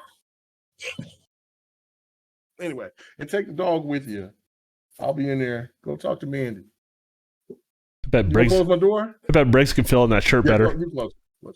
Yeah, Briggs can fit that shirt better. I had a smaller shirt, but he said, "I'll take that shirt." I said, "All right, cool." Yeah, man, if he comes back here with a little knot tied in the front, you should have told him. But at least he small shirt. At least he ain't walking here with no skinny jeans. So I was just like, okay, cool, because I was pissed. But yeah, he's that's my son. Xavier, and that was my daughter Jasmine. So yeah, so it was really cool. All right, so you're distracted enough, or one more thing we got to cover? I'll let you go for your birthday. We get out of here. Yeah. So I can get out of here for my birthday, and then we can watch What If because my wife want to watch What If. Is a new one come out? Yeah, it came out today. The third one. Yeah. Yeah. So Dying Light came out.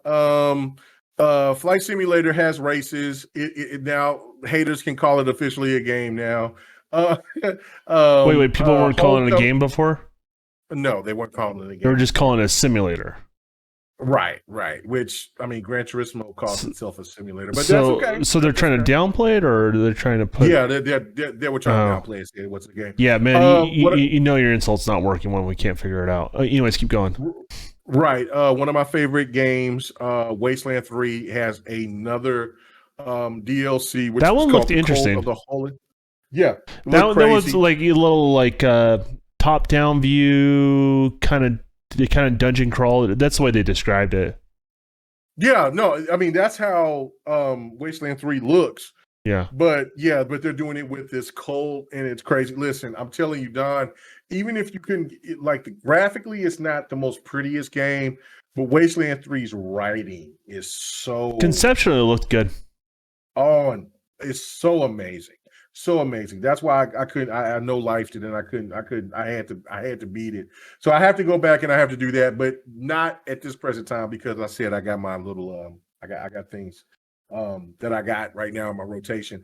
Crusaders Kings 3. I've never played any of those games, so I don't know anything about it. And of course, Forza Horizon 5. So we talked about that. What was going on with Xbox? Now the stuff that they were talking about within. Gamescom on Jeff Keighley's stuff.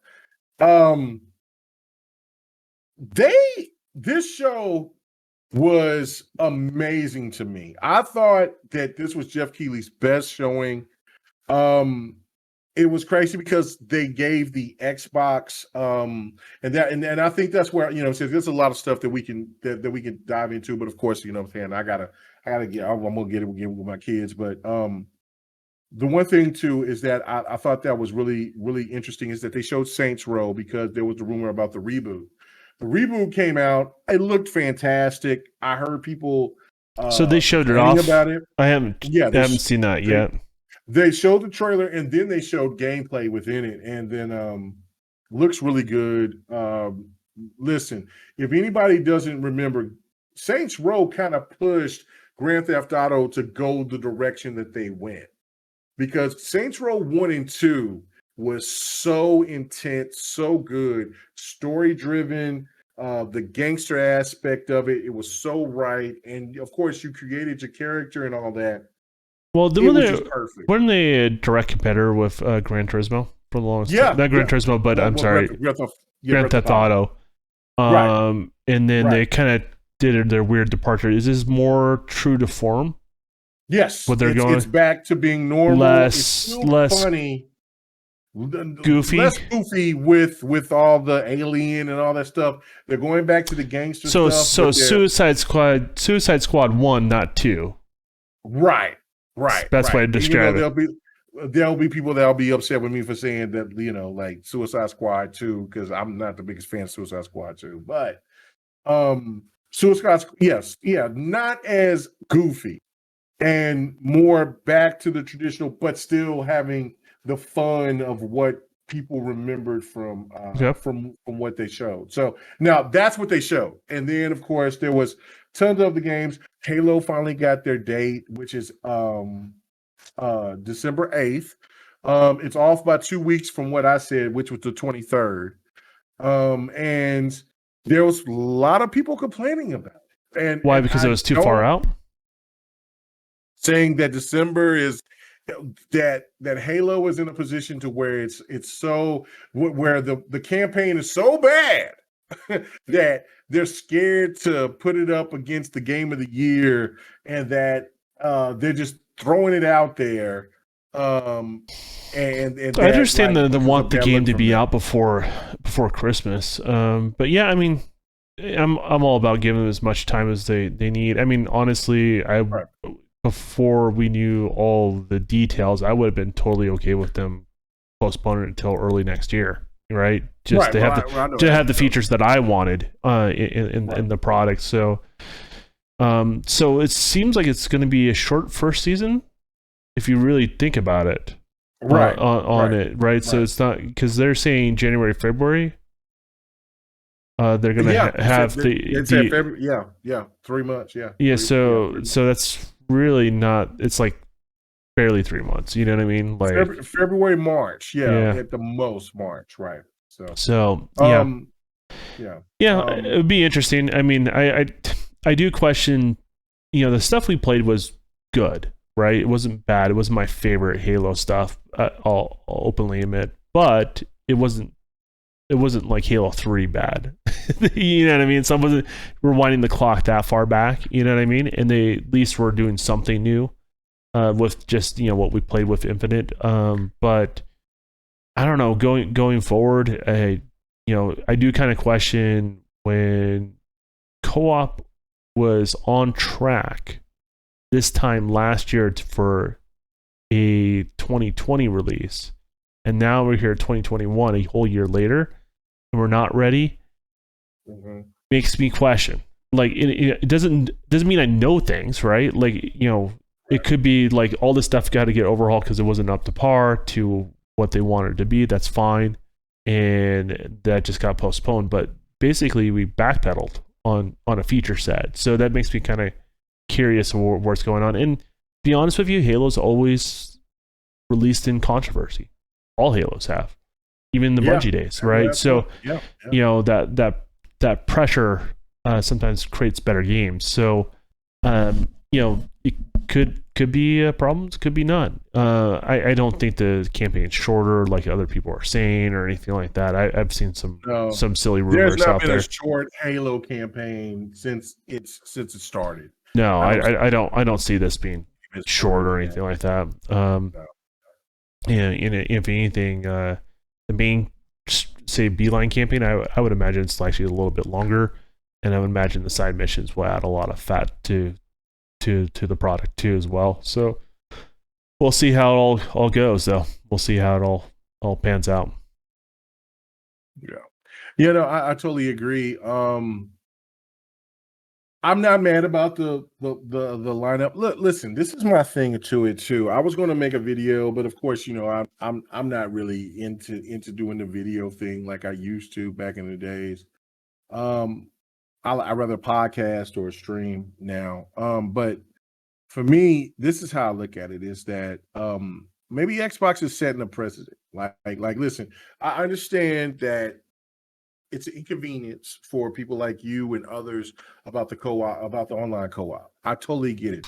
And we've talked about it as well, as where I said, listen, the priorities should have been for the online co-op other than the split screen co-op. That was an absolute miss. That was a fail. It's a different group of people that obviously do that stuff, but yeah, reallocate the resources to be able to accommodate that for sure. Right, like that's a smaller, different demographic, period. But the online co-op is still not on Halo 5. If you go to Halo 5 and Halo 4, it's not substantial, but it's at still launches. But again, the launch is the biggest window. It's like almost like 40% of the market. Yeah, but my point of it is that it's still it's important, but it's still not, it's an inconvenience overall. It's not where it's detrimental compared to having the online separated from the single player story. That would have been an ultimate fail, because at least anybody that wants to go in and play the single player, they can go in there and they can play it, and that's available to them. It may be an inconvenience, but it's not available. But it's available. If you separate it and say, well, we're going to bring the campaign first and then we'll do the multiplayer second, or we'll bring the multiplayer first and then we'll do the campaign second, that's a precedent, and that right there is. Yeah, I think it's all unprecedented as far as Halo is concerned. Well, I mean, like you can't delay. Then you should delay the game, because the thing is they can't do that anymore now, right? Like, because they already said you're gonna have it, right? So like, right. The only thing they can do at this point, and I don't think they will, is get the resources they need to get co-op done before launch. Right. Like, and you know what? That's what they should do. At this point. Another thing that you said that you was right about, that we talked about outside of this, is that you was talking about how Forge was so far ahead of its pace, and I was reading some more stuff and getting more information, and they're saying the same thing. Like, Forge is it might could launch with everything day one, because they're so far ahead of schedule with Forge, which is another thing. Which I think the Forge is just an issue of stability. Right. It works, but it's kind of like, for example, I work in Unreal Engine 5 right now. Mm-hmm. It works, but would I want a game to release on it right now? Oh, hell no. You know what I mean? Right. And I think that's kind of where they're at right now, is stability in regards to that. So, it's further along. I don't think they don't even have a hard date on Forge. Does that make sense? Right. They didn't even say it will be in season 2. It will be later. Well, a lot of people think it's going to be a year later. I don't think that. No. Yeah, way. No. And from what you was making your point about, like, from where everything that I'm hearing is that what you've been saying is 100% correct compared to what people have been projecting. And yeah. So, hopefully the co-op will be ready to go. Like I said, it's a blunder. They should have had that prioritized first. But other than that, like, we've talked about this. But I don't think the date's an issue.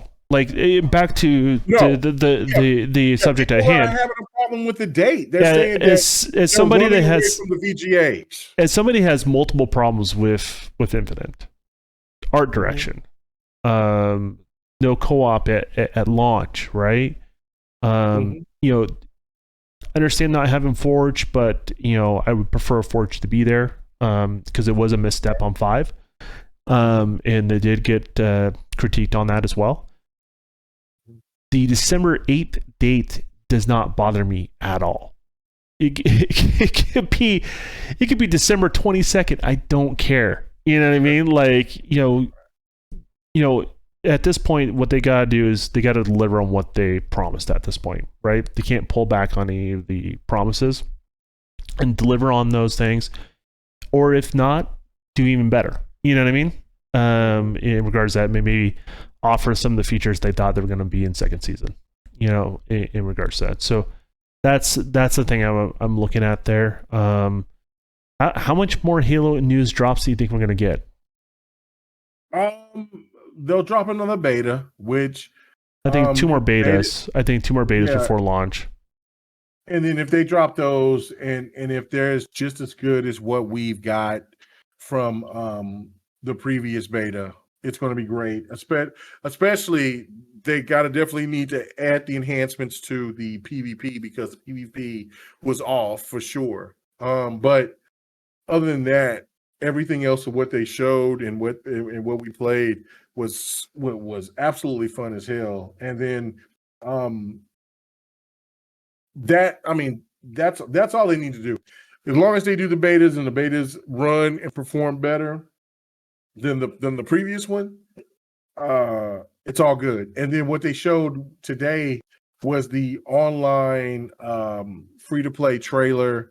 They showed the female African American protagonist, like how she became a Spartan. How she was inspired by other Spartans to become Spartans, and and you have her little speech and what you become, that sort of thing. Right. Right. And then what I loved about that was the fact that they showed how big the Spartans is compared to a regular human being. Because when that Spartan held his hand out, to go through the augmentations, like, damn, they are massive. Like, and then it also kind of gives you the indication of how big the Covenant is. Because the Covenants are bigger than the Spartans. Right, bigger than Spartans. And then again, it comes down to, with Halo 5, what Chief has got to face with the with Atriox, and the Banish, and how big they are over there. Side note, you know that Spartan that came out and shielded her? Yeah. That armor design? Mm-hmm. Rumor is that actually was supposed to be the next Master Chief armor design. Oh, wow. Really? And if you look at Halo 5 and you look at how the armor designs are, it does seem like a little bit of an evolution of last conceptual design, where it's like the chest piece comes one, it's not 2 pectoral muscles or anything like that. It's just one unit piece that comes together. The helmet still has some of those notes of a Master Chief helmet, but it takes some angular designs with I would call it the cheek pieces in the chin area, in regards to that. But because I think they Master Chief's armor has whatever it's the next number in that lineup with that person. Okay. So with that armor set. Well, so I mean, and that's cool, and which give you more thought of what they're going to do going further into the seasons. And then that's what I was trying to keep, stressing, is that, listen, they have to give the older Halo brethren their respect due. They want it. They feel that they deserve it. And that's fine. I don't mind waiting until 6 months to a year before they start bringing in the Halo 5 armors, the Halo the Halo 5 or Halo 4 and Halo 5 Yeah, a year from now, that's year. pretty much probably when I'll start playing it.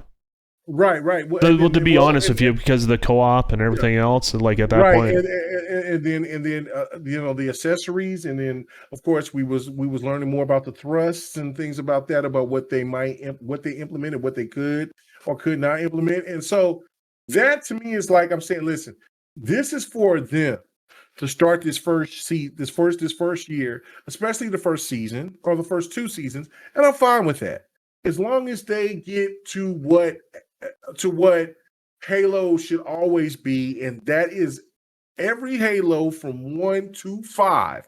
Don't you ever desecrate the greatness of what 5 presented.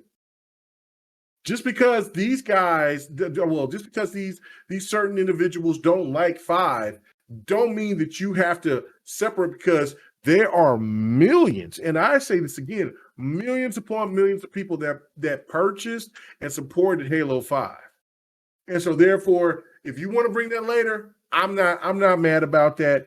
Just give us just give us everything within what Halo has offered us from 1 to 5, and then let everybody choose what they want to within building their Spartan. That's all I ask. That's all I ask. And now it looks like that's where they're going to go. I've seen some other customizations of the armor. Looks absolutely fire. I've heard there's a lot of people that's upset, not only about the date, but then also hear people that's upset about from some of the leaks that's been out there about the armor sets, because it doesn't seem traditional to what Halo 1 through 3 is. All I got to say to you from my perspective is that get over it. You're going to have everything that you want. They're going to give you what they gave gamers from the Master Chief Collection on beyond that. Let the gamers who love the Halo 4s and the Halo 5s get what they want. It shouldn't be excluded because you want Halo to be a certain form or way. It doesn't matter. You know what I'm saying? The game. This is one of the reasons why I've always been such an advocate of, you should have all the features at launch. The reason why is it creates division within the community of people to play the game. Does that make sense? Because some people want to eat their cake now, and some people want the full-fledged experience, right? And so then you run into that issue. So managing those from 343's perspective, they have to manage those expectations by trying to bring the community together and not creating feature sets that really divide the community. You know what I mean? So right. But I think we're going to wrap it up on that one. Is that where we're going to wrap it up? You got a birthday to celebrate. And if you don't hop on because you're spending time with the family, I'm going to play some. No. I'm gonna play some Psychonauts in the meantime. All that good stuff. Yeah, play that, and then then we'll do some Ascent afterwards. Listen, they're younger people, and so therefore they're not going to stay too long. You know what I'm saying? They're in their 20s, so therefore they're going to get the hell out of here. You still have a bedtime, even though they don't live at home. Well, right. Like, no, not bedtime. They're in their 20s. They're going to go. They're not going to stick around with dad all night. That's not going to happen. But the fact of it is, I love the fact that the kids came by and come in. I thought it was going to be this weekend, but man, your daughter's she bought you some Uggs, man.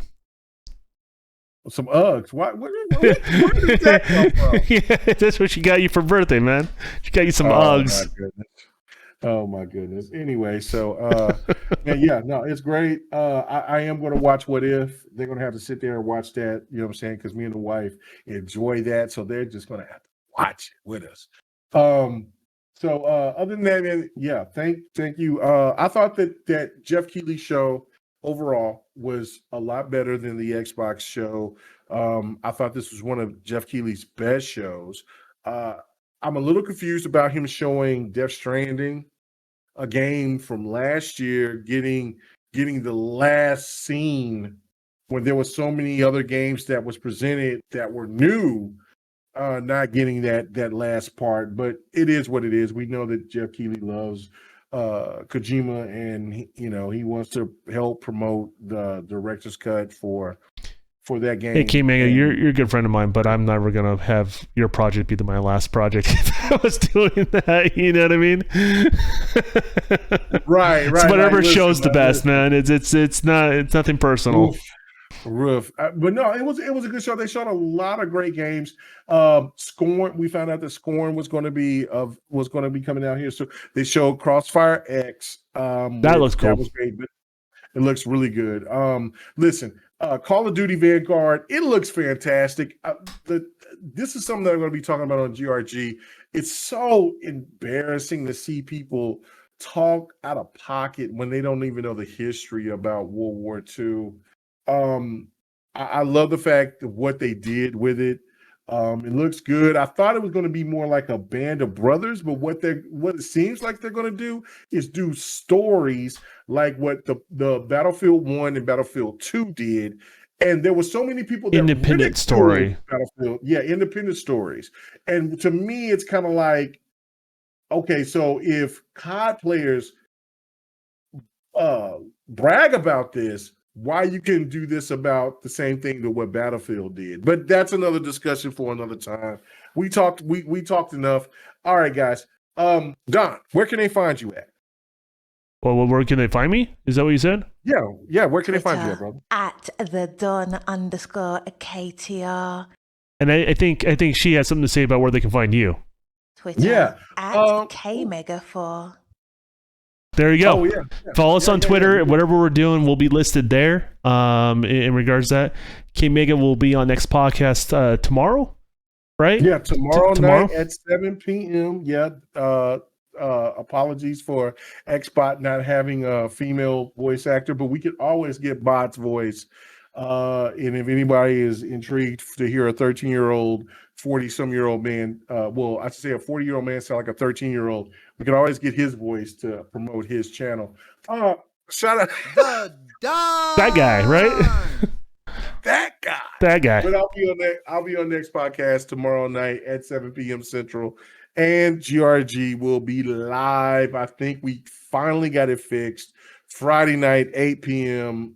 Central, 9 p.m. Eastern, 6 p.m. Pacific, and 2 a.m. GMT time.